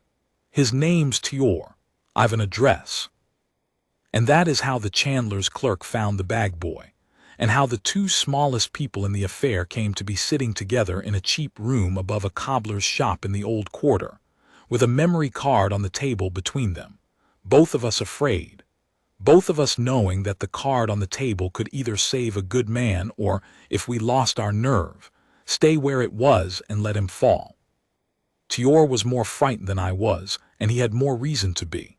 I had nothing to lose but a job in a chandlery. He had a future he had only just begun to imagine, and he had a powerful enemy, and he had, on top of it all, a guilt I did not carry, because he had not merely watched the lie be made. He had helped to make it. He had carried the bag and set the tripod and turned in the card, and the lie had been cut from his own footage with his own labor in his own service of her. He was not a witness who had stumbled on a wrong. He was a man who had been part of the machine of the wrong, and was now trying to climb out of it, and that is a harder and a braver thing, in its way, than anything I did, because to carry the truth, he first had to confess that he had helped to bury it. "If I give you this," he said, his hand flat on the table beside the card but not quite touching it, "I'm finished. You understand that, she'll know it came from me. There were 4 of us, and 3 of them have already wiped their cards. I know they have. They told me they were proud of it. They said it was loyalty. So when this comes out, it can only be me. She'll know. And she'll come for me, her family, her lawyers. I'll never work again. I'll be the boy who betrayed her. That's what they'll say. Not the boy who told the truth. The boy who betrayed her." "Maybe," I said. I did not lie to him. The old soldier had taught me that much. Do not lie to a man you are asking to be brave. Tell him the cost and let him pay it with his eyes open, or it is not bravery, it is a trick. Maybe that's what they'll say, for a while. But there's another thing they'll say after, and you have to decide which one you can live with hearing the rest of your life. Because right now there's a boy your age near enough who stood in the street and did the hardest thing a man can do and is being called a brute for it, and he can't speak and we can. We're not gagged. We're not bound by his discipline. The only thing keeping us silent is fear, and fear's a poor master, Tior. It pays nothing and it takes everything. I've decided I won't serve it anymore. You have to decide for yourself." He was quiet for a long time. And then he said the thing that told me he had already decided, before I ever knocked on his door, that he had decided the moment he came back to the rental house white as a sheet asking for a card he'd already turned in. "I keep seeing his face," Tior said. "The corporal's. Not when she pushed him. He didn't have any face then. He was just a wall. After, when they sent him home. There's a clip of it from the suspension, him walking out of the barracks in plain clothes with his head up, and everybody jeering, and he's got his head up, and he won't look at any of them, and he's got the exact same face he had when she pushed him. The exact same. Because to him it's the same thing. It's the same duty. Stand still while they hurt you and don't strike back. He's still doing it. He's still doing it even now, even out of uniform, even with everyone hating him. And I helped them. I held the bag." His voice broke. "I want to give it back. The thing I helped take from him, I want to give it back." And he picked up the card and put it in my hand. That should have been the end of the struggle. We had the truth. It existed, whole and undeniable, on the small piece of plastic in my hand. All that remained was to carry it to the inquiry, and the inquiry would see it, and the lie would shatter, and the boy in the red coat would be cleared, and the wall would stand. That is what should have happened. That is what would happen in a fairy story. But I told you this was not a fairy story, and here is where it proved it most cruelly, because between us and the inquiry stood the second great obstacle of the whole affair, and it was not the woman's lawyers, and it was not her family, and it was not the great wave of public sympathy. It was something far more ordinary and far more deadly to a pair of nobodies carrying the truth. It was the simple fact that nobody in power had any reason to listen to us. Think about it from the side of the office. The inquiry into the King's Way incident was being conducted by serious men, careful men, men who answered to the crown and could not afford to be made fools of. And here come a chandler's clerk and a 19-year-old bag boy off the street with a memory card saying, "This is the real footage, the unedited footage, the woman is lying." How were the careful men to know we were not lying? How were they to know the footage was genuine, that it had not been altered, faked, cut to favor our story the way her film had been cut to favor hers? We were nobody. We had no standing. We could not even get through the door. I tried. I went to the office, the great gray building near the palace, and I stood at the desk and explained, and was sent to another desk and explained again, and was given a form, and was told to submit my evidence through the proper channel. And the proper channel, I came to understand, was a slow river that ran into a still pool where things sat for weeks, and the inquiry would be closed long before our card ever reached the men who needed to see it. The very machinery that should have welcomed the truth was built in such a way that the truth, carried by nobodies, could not get in. I want you to feel the despair of this because it is the lowest point of the whole story, and it is the point at which I learned the thing I most needed to learn. We had the truth. We had it in our hands. It was complete and it was undeniable, and it would have ended the whole affair in an afternoon if the right people had only looked at it. And we could not make the right people look at it, because we were nobody, and the world is built so that nobody does not get to be heard. And the woman in the bone-white coat was somebody, and somebody gets heard. And that, I understood at last, sitting on the steps of the great gray building with the useless card in my pocket and the inquiry's clock running down.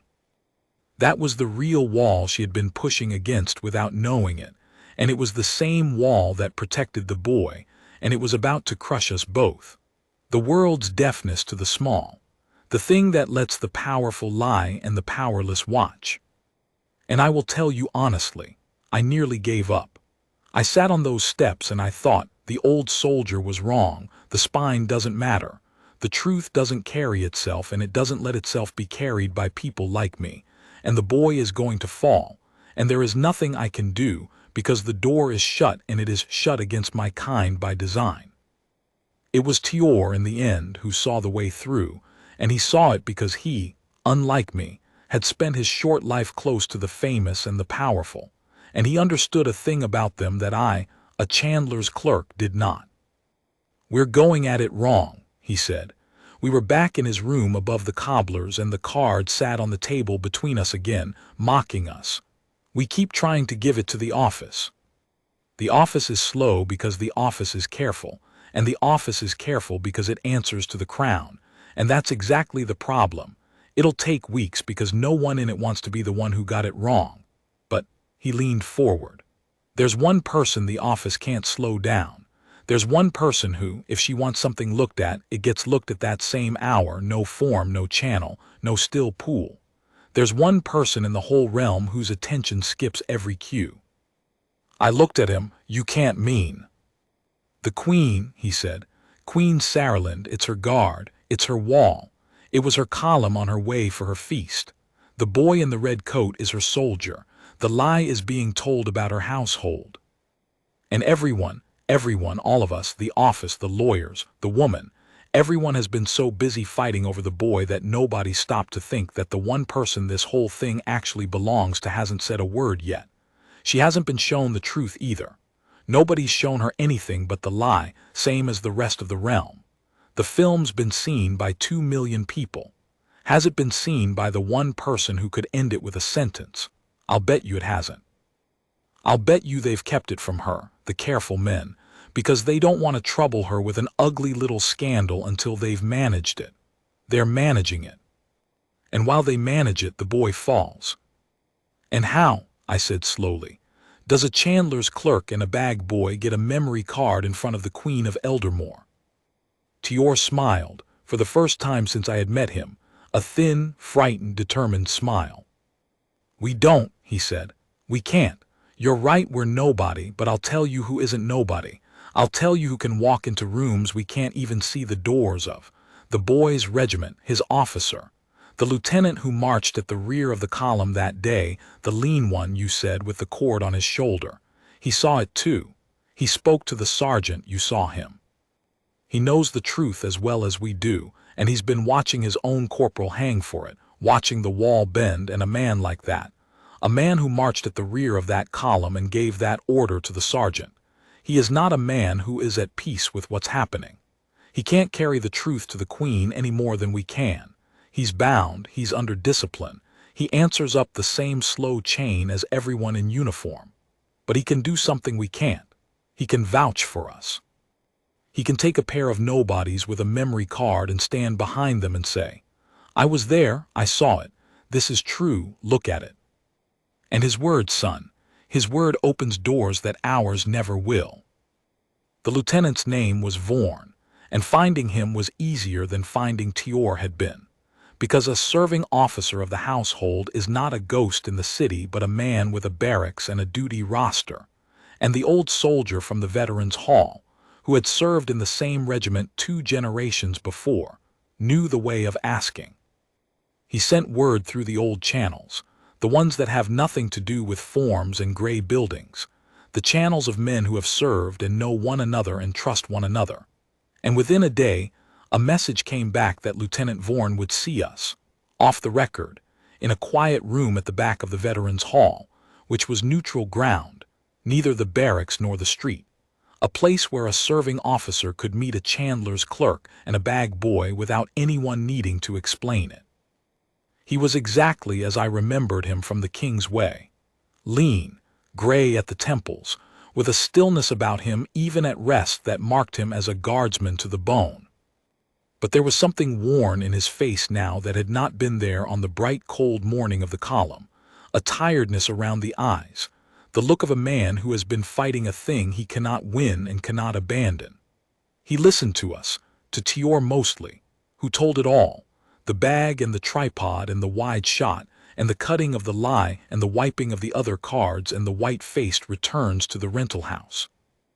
The lieutenant listened without a word, his hands folded, his eyes on the boy's face, and when Tior had finished and laid the memory card on the table, Lieutenant Vorn looked at it for a long moment, and then he looked at the two of us and he said, "Do you know what you are asking me to do?"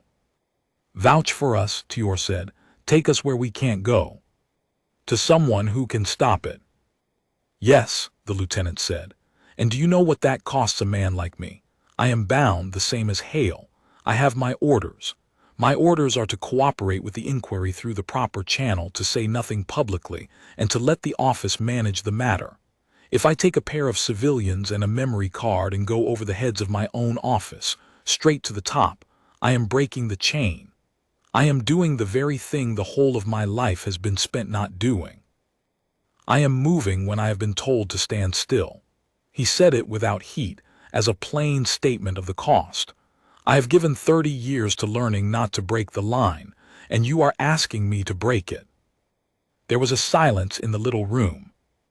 And then I heard myself speak, the chandler's clerk, the nobody, and I do not know where the words came from except that I had been thinking, all those days, about the boy and the wall and what the wall was for. "No, sir," I said. "We're not asking you to break the line, we're asking you to hold it." He looked at me.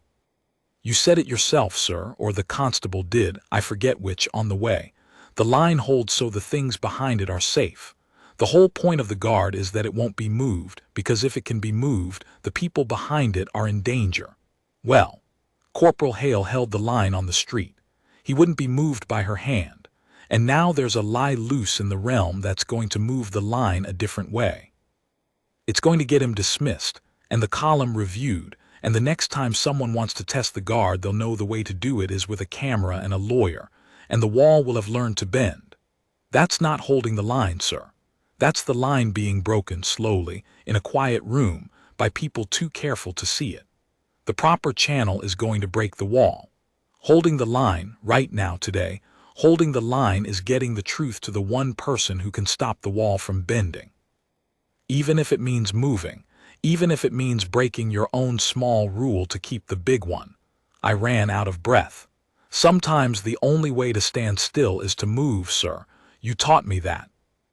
All of you taught me that, just by what you did and didn't do that morning." Lieutenant Vaughan looked at me for a long, long time, and then he reached out and picked up the memory card and closed his hand around it, and he stood, and he said, very quietly, "Get your coats, both of you. We are going to the palace, and heaven help me if I am wrong about which line I am holding. I will not pretend I can tell you everything that happened inside Harrowgate Palace that evening, because much of it happened in rooms I was not in, between people far above my station, and I have pieced it together from what I saw and what the lieutenant told me afterward, and what Tior told me and what, in time, became known. But I can tell you what I saw, because I was there in the palace, a chandler's clerk in his best and only good coat, standing in a high cold corridor with a guardsman at either end of it, holding nothing because I had nothing to hold, and my hands did not know what to do with themselves, waiting, while the truth made its slow way up through the household toward the one person who could act on it.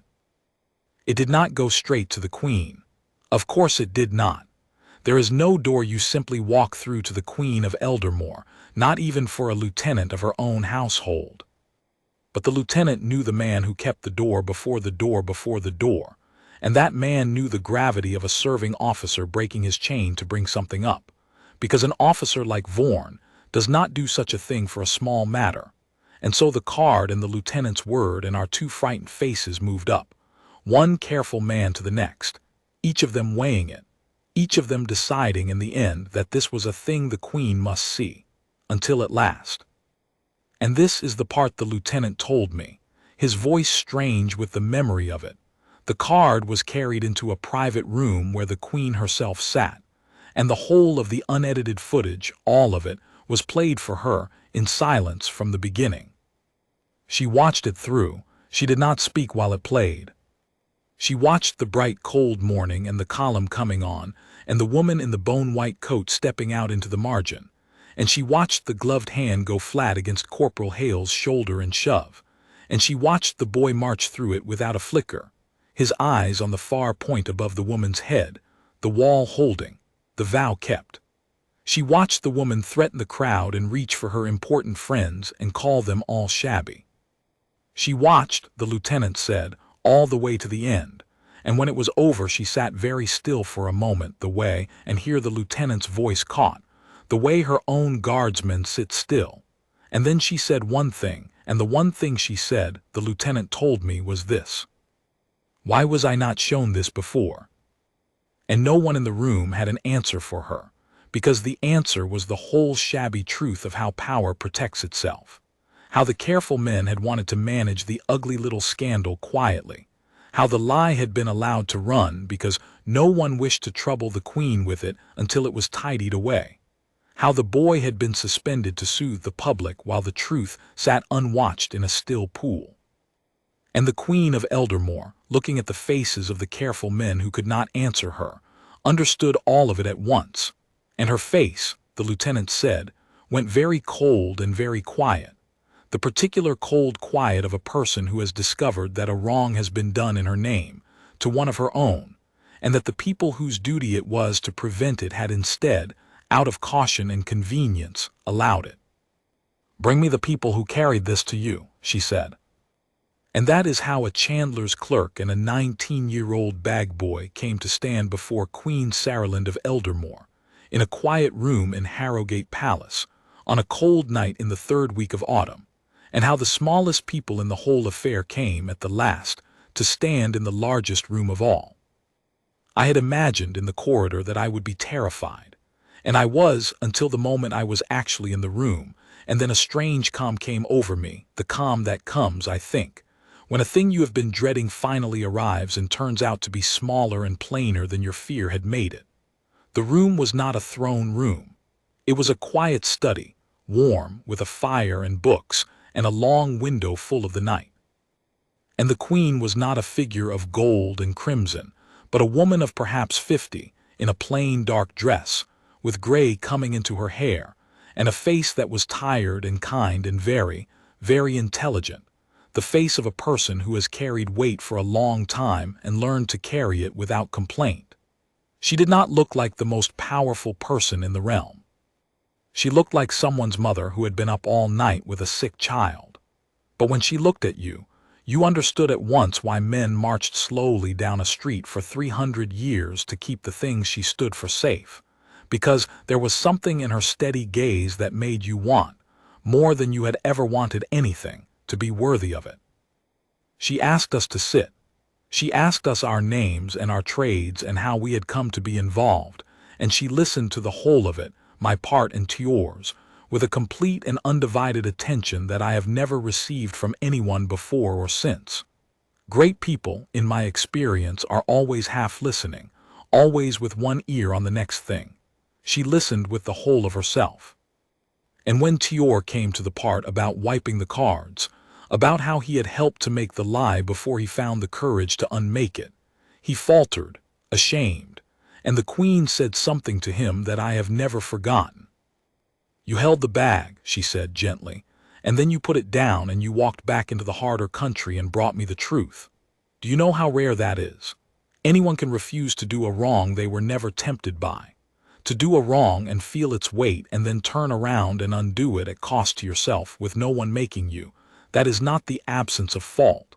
That is repentance, and repentance is worth more than innocence, because innocence has never been tested. You have nothing to be ashamed of in this room. You have a great deal to be proud of." And the boy wept quietly and was not ashamed of that either. And I sat beside him in the warm, quiet room and understood that I was in the presence of something I had only ever heard about and never believed in, which is goodness with power behind it. Goodness that can actually do something, and I understood for the first time, all the way down, why the wall existed, and why it was worth a man's whole life to stand it. The wall existed to keep this safe. To keep a room where the truth could be heard, and a frightened boy could be forgiven, and a wrong could be set right. That was what was behind the wall. That was what Corporal Hale had been protecting with his stillness on the bright cold morning, though he could not have known it. He had been protecting the possibility of this room. Then she turned to me, and she asked me a question I have thought about ever since, because it was not the question I expected. I had expected her to ask me what I had seen, the facts of it, the evidence. Instead, she asked me why I had bothered. "You are a clerk," she said, not unkindly, simply as a statement of fact. "You did not know the corporal. You owed him nothing. You had a great deal to lose and nothing to gain. The woman could have made your life very difficult and very nearly did. Most men in your place would have stayed against their wall, as you say you did at first, and gone home and let it be someone else's business. Why didn't you?" I did not have a fine answer ready. I had not rehearsed one because I had not imagined I would be asked. So I told her the plain truth, which was the only thing I had. "Because I saw it, ma'am," I said. "I saw the whole of it with my own eyes, and then I saw the lie go out, and I knew the lie was a lie because I'd been standing right there, and there's something. I don't know how to say it properly. There's something that happens to a man when he knows a thing for certain and watches the whole world be told the opposite and says nothing. It rots him. I felt it starting to rot me. Every day the lie got bigger and I'd said nothing, and I could feel myself getting smaller, and I thought, if I let this stand, if I let a good man fall when I could have spoken, then I'll have to live the rest of my life as the man who watched and stayed quiet, and I didn't want to be that man. That's all it was, ma'am. I didn't do it for the corporal, really, though I'm glad of him. I did it because I couldn't go on being the kind of man who wouldn't." The Queen was quiet for a moment, and then she said something I have kept like a coin in my pocket all these years. "That," she said, "is the only reason that ever holds. Men who do right for reward stop the moment the reward stops. Men who do right for praise stop the moment the praise turns to blame, as it would have turned on you, had this gone differently. But a man who does right because he cannot live with himself otherwise, that man cannot be bought and cannot be frightened and cannot be turned, because the thing he is protecting is not out in the world where it can be taken from him. It is inside him, where no one can reach it." She looked then toward the dark window, toward the night and the sleeping city and the king's way somewhere in it. "It is the same thing my guard protect," she said, more quietly, almost to herself. "People think the guard protect me. They do not really. I have a great many people to protect me. What the guard protect is something harder to name. They protect the idea that there is a line that will not move, that somewhere in this realm there is at least one thing that cannot be bought or frightened or shoved aside, and that as long as that one thing stands, nothing is wholly lost, because a people who can still point to one unmovable thing have not yet forgotten what unmovable means. That boy held that line on the street. You held it in your own small way in the camera shops, against your own fear. They are the same line. You have more in common with my corporal than you know." I did not know what to say to that, so I said nothing, which she seemed to understand was the right answer, because she smiled very faintly, the tired kind smile, and turned to the matter at hand. The Queen rose. "You have done the realm a service," she said, "both of you, and you will not find me ungrateful. But the service is not finished, and neither is mine. A lie has been told in my house about my guard, and it has been allowed to run because the people charged with the truth preferred their own comfort to it. That ends tonight, and it does not end quietly in a still pool the way they wanted it to. It ends in the light where the lie was told, because a wrong done in public must be answered in public, or the answer is no answer at all." She looked at the lieutenant. "You broke your chain to bring me this. You were right, too. There are times when the highest discipline is knowing which order to disobey, and you knew it. I will see that it costs you nothing. And the office that let this happen." She did not finish the sentence, but there was that cold quiet in it again, and I would not, for all the money in the realm, have wished to be one of the careful men who would answer to her in the morning. What happened next happened quickly, and it happened the way things happen when the one person who can skip every cue decides to skip them.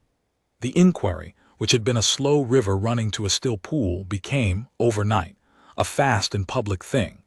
The unedited footage, all of it from Tior's wide camera, was released by the office itself, in full, uncut, with a plain statement that this was the complete and verified record of the incident on the King's Way during the Feast of St. Yule.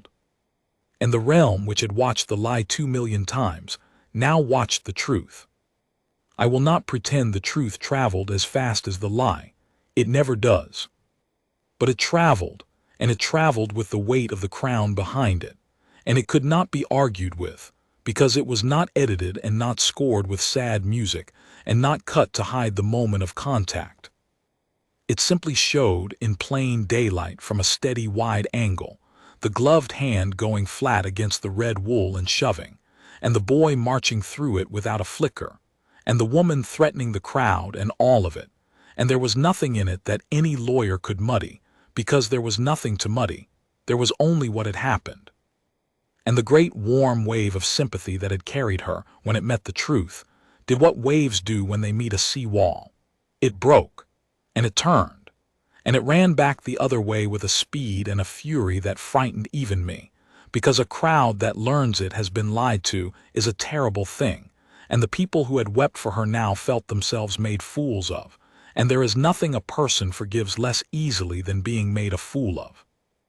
The boy in the red coat, who had been the most hated man in the capital, became, in the space of a day, something close to its hero, and that was its own kind of trial for him, because a guardsman is no more comfortable being cheered than being jeered. Both are a storm at his post, and his duty is to be unmoved by either. But that came later. First came the reckoning of the woman in the bone-white coat, and I was there for it, because the Queen, in her wisdom, had decided that the wrong done in public would be answered in public, and that the witnesses who had carried the truth would be present to see it answered. And so I was summoned, the chandler's clerk, to stand in the crowd one more time on the King's Way, on a gray morning 3 weeks after the bright cold one, to watch the thing come full circle to the very spot where it had begun. The law of Eldermoor, as I told you near the start, takes a very particular and very old view of the laying of hands upon the Queen's guard, and now I will tell you what that view amounts to, because It is the engine of everything that followed. To shove a guardsman of the household in the discharge of his duty is not a private quarrel between two people, to be smoothed over with an apology. It is an offense against the crown itself, because the guardsman in that moment is not a private man but the living instrument of the crown's authority, and to strike at him is to strike at the realm. The charge has an old name, and the old name carries an old gravity, and it does not bend for wealth, and it does not bend for connections, and this was the thing she had never understood. It does not bend for a clever film, because the law looks at what happened, not at what was said about what happened, and what had happened was now visible to all, in plain, uncut daylight from a steady, wide angle. So she was charged, not detained and released with apologies, the way she had been on the first morning when her lawyers had worked their smooth oil. Charged formally by the crown, with the unedited footage as the crown's own evidence, and there was nothing her family's friendship with the Lord Chamberlain could do about it, because the Lord Chamberlain, it turned out, was not eager to be associated with a woman who had lied to 2 million people about the Queen's own guard, and her important friends, who had been so quick to gather when she seemed to be winning, melted away with remarkable speed once the truth was out, the way such friends always do. Because the friendship of the powerful is a fair-weather thing, and she had sailed straight into the storm. I expected, I will admit, to enjoy her downfall. I had disliked her so thoroughly, and she had done such harm to a good young man, that some small mean part of me wanted to see her suffer, wanted to see her brought low and made to weep on the very stones where she had made the boy a villain. I am not proud of that, but I will be honest about it, because the whole point of telling a thing truly is to tell it including the parts that do not flatter you. I wanted her humbled, and I went to the king's way that gray morning half hoping for the satisfaction of it. And I did not get the satisfaction I had wanted, and I got, instead, something better and stranger, and it is the last thing I have to tell you, and it is the reason this is a story about the guard and not a story about a woman being punished. Because the humbling, when it came, did not come from the crowd, and it did not come from the law, though the law had its part, and it did not even come from the Queen, though the Queen had set it all in motion. The humbling came from Corporal Hale, and it came in the form of one more act of the very stillness that had started the whole thing, an act so quiet and so unexpected that it silenced the crowd more completely than any punishment could have, and changed her, I believe, more completely than any prison could have, and taught me, the chandler's clerk, the last and largest thing I learned from the whole affair. Here is how it happened. The Crown had arranged a public proceeding, on the King's Way, at the spot where the incident had occurred, because the Queen had decreed that the answer to a public wrong must be public. It was not a trial. The trial would come later in its proper place, but it was a formal acknowledgment, a setting right, in which the office that had wronged Corporal Hale would publicly restore him, with the unedited truth shown on a great screen for all to see, and the woman, who was required by the terms of her charge to be present, would stand and hear the truth told in the place where she had told the lie. A crowd had gathered, a far larger crowd than on the first morning, because the whole capital wanted to see it, and I stood near the front, by the Queen's invitation, with Tior on one side of me and the old soldier from the Veterans' Hall on the other, his metal ribbons brushed bright for the occasion.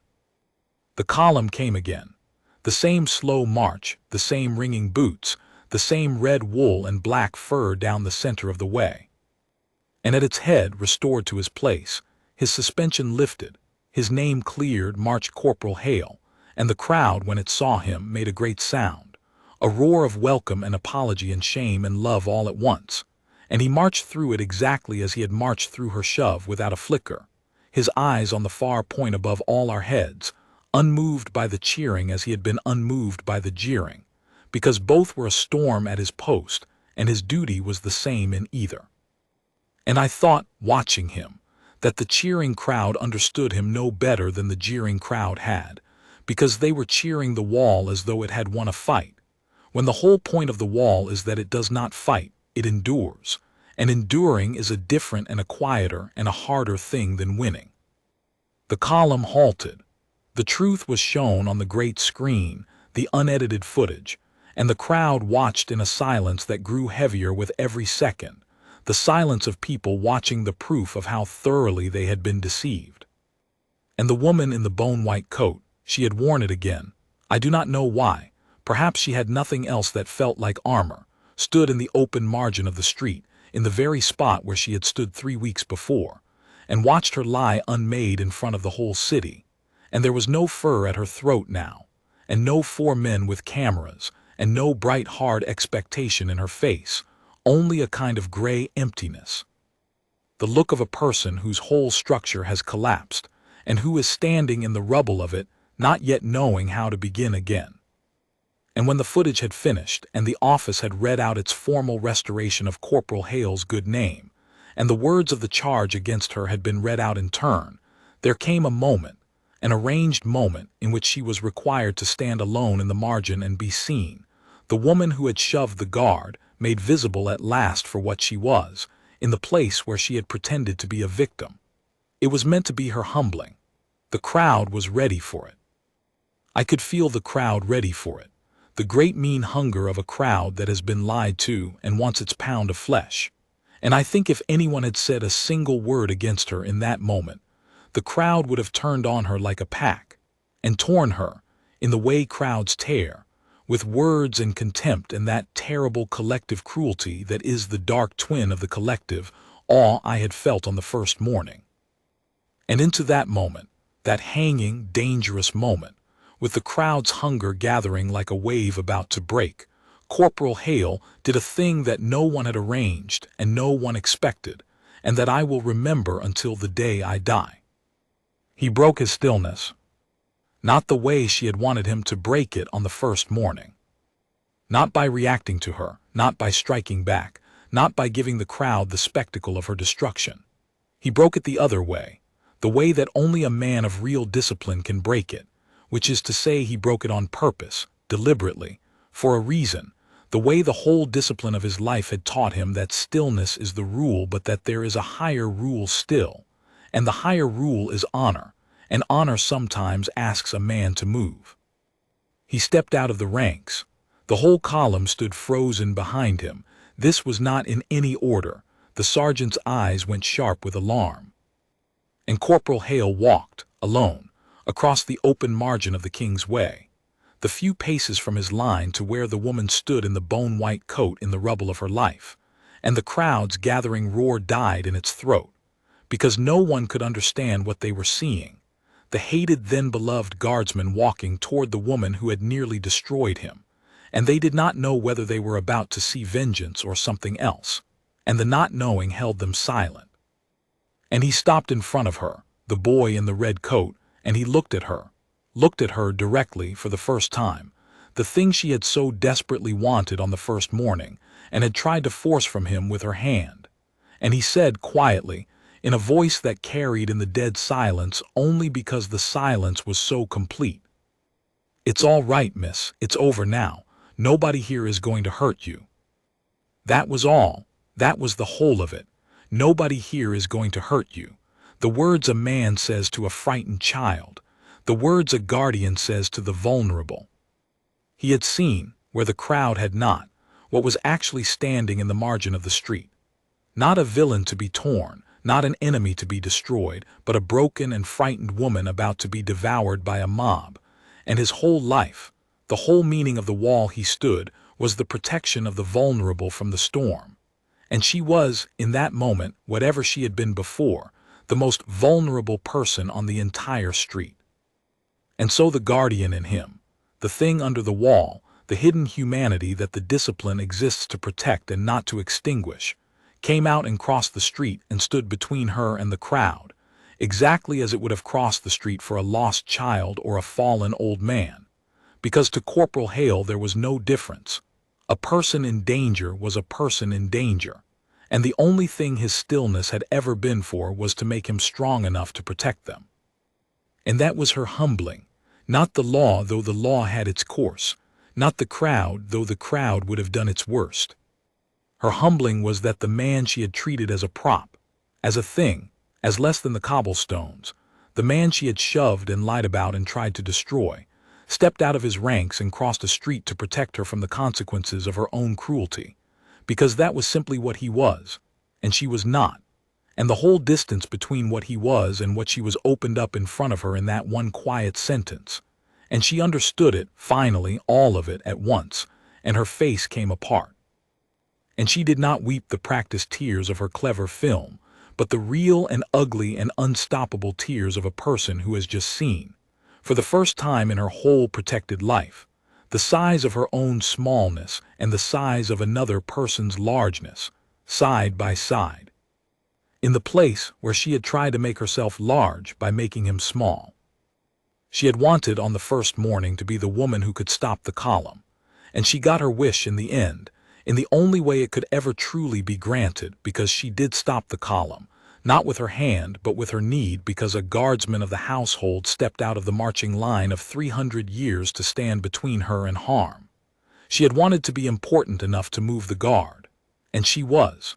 She moved him, not by being powerful, by being at last someone who needed protecting. That was the only key that ever fit that lock, and she had been hammering at it with the wrong key her whole life, and she learned on the gray morning on the King's Way what the right key was, and the learning broke her open, and I have to believe, or the story means less than it should, that the breaking open was the beginning of her becoming a person at last. The crowd did not tear her. Corporal Hale's stillness, broken for that one merciful purpose, had taken the hunger out of them, shamed it out of them, the way real goodness always shames the meanness in the rest of us, and they let her be led away quietly to answer the law in its proper place. And the law did its work in time, fairly and without cruelty, and she paid what the law required, and it was not prison in the end but a long reckoning of restitution and public service, and she did pay it, all of it. And there were those who said afterward that she became, in the paying of it, a different woman, quieter, smaller in the good way, useful, and I do not know whether that is true, but I choose to believe it because Corporal Hale chose to believe it first when he crossed the street. The column reformed. Corporal Hale stepped back into his place in the line, and the sergeant's eyes lost their alarm, and the slow march took up again, the boots ringing on the cobbles down the center of the King's Way as they had for 300 years and would for 300 more, the wall moving on, unbroken, toward the cathedral and the rest of its long duty. And the crowd watched it go in a silence quite different from any silence of that whole affair, a silence that was not awe and not hunger and not judgment, but something gentler and deeper, the silence of people who have just been shown what they are supposed to be and have found themselves, for once, wanting to be it. The Queen kept her word in every particular. Lieutenant Vaughan, who had broken his chain to carry the truth, was not punished for it but quietly commended, and the careful men of the office who had let the lie run answered for their caution, and a new standing instruction was written into the household's discipline, an instruction that says, in its plain way, that the truth of a matter touching the honor of the guard must be carried to the crown directly and at once, and never managed quietly in a still pool. Because the wall is only as strong as the honor behind it, and honor managed quietly is honor already half surrendered.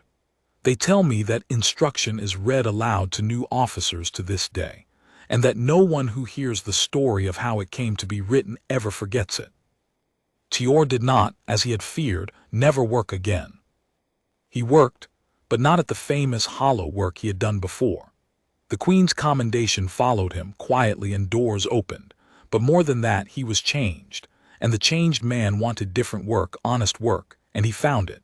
And he is, last I heard, a good and settled man with a family of his own, and he keeps, framed on his wall, not a photograph of any famous person but a plain copy of the standing instruction his courage helped to write. The old soldier from the Veterans' Hall lived to see the whole thing come right, and was prouder of his small part in it than of any of the metal ribbons on his shabby coat. And when he died, 2 winters later, there was a guardsman at his funeral, sent by the regiment, standing the long still vigil by the coffin in the deep red wool. And I do not think it is too much to say that the boy who marched down the king's way and would not be moved sent that guardsman himself, in honor of an old man who had understood before any of us what the wall was for. And me, I went back to the chandlery. I am a clerk still, or near enough. The great affairs of the realm did not make me great, and I never wanted them to. But I am not any more the man who thought that being nobody meant there was nothing he could do. I learned otherwise on the king's way in the 3rd week of an autumn long past. I learned that the truth does not carry itself, that it waits for hands, and that the hands it waits for are very often the smallest hands, the hands of the people the powerful do not bother to fear, and that this is not a weakness but the whole secret strength of an honest world. That a chandler's clerk and a bag boy and an old soldier and one good young man who would not be moved can, between them, hold a wall that all the money and all the lawyers and all the clever lies in the realm cannot push down. People still lean forward when I tell it. At the moment her gloved hand came down on his shoulder.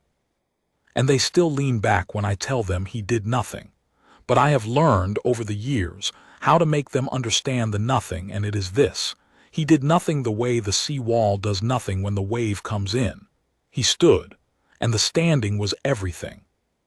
The standing held the line, and the line held the realm, and behind the realm, kept safe by a man who would not be moved, was a warm, quiet room where the truth could be heard, and a frightened boy forgiven, and a broken woman pitied, and a wrong at the last set right. That is what the stillness was for.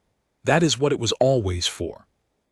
And the day I understood it was the day I stopped being nobody, not in the eyes of the world, which neither knew nor cared, but in my own, which was the only place it ever needed to change. That is the whole of it, told in the order it happened, which is the only honest way. She shoved the man who would not be moved, and learned why no one lays hands on the guard, not because the guard strikes back, but because the guard does not, and the not striking is the strength, and the strength is the wall, and the wall keeps safe everything that matters. She came to the king's way to stop the column and be made great. She left it stopped and small, and I dearly hope, on the long road to becoming real. And the column marched on, slow and exact and unbroken, the way it had before her and the way it will after all of us, down the center of the king's way, in the bright cold light, keeping the line.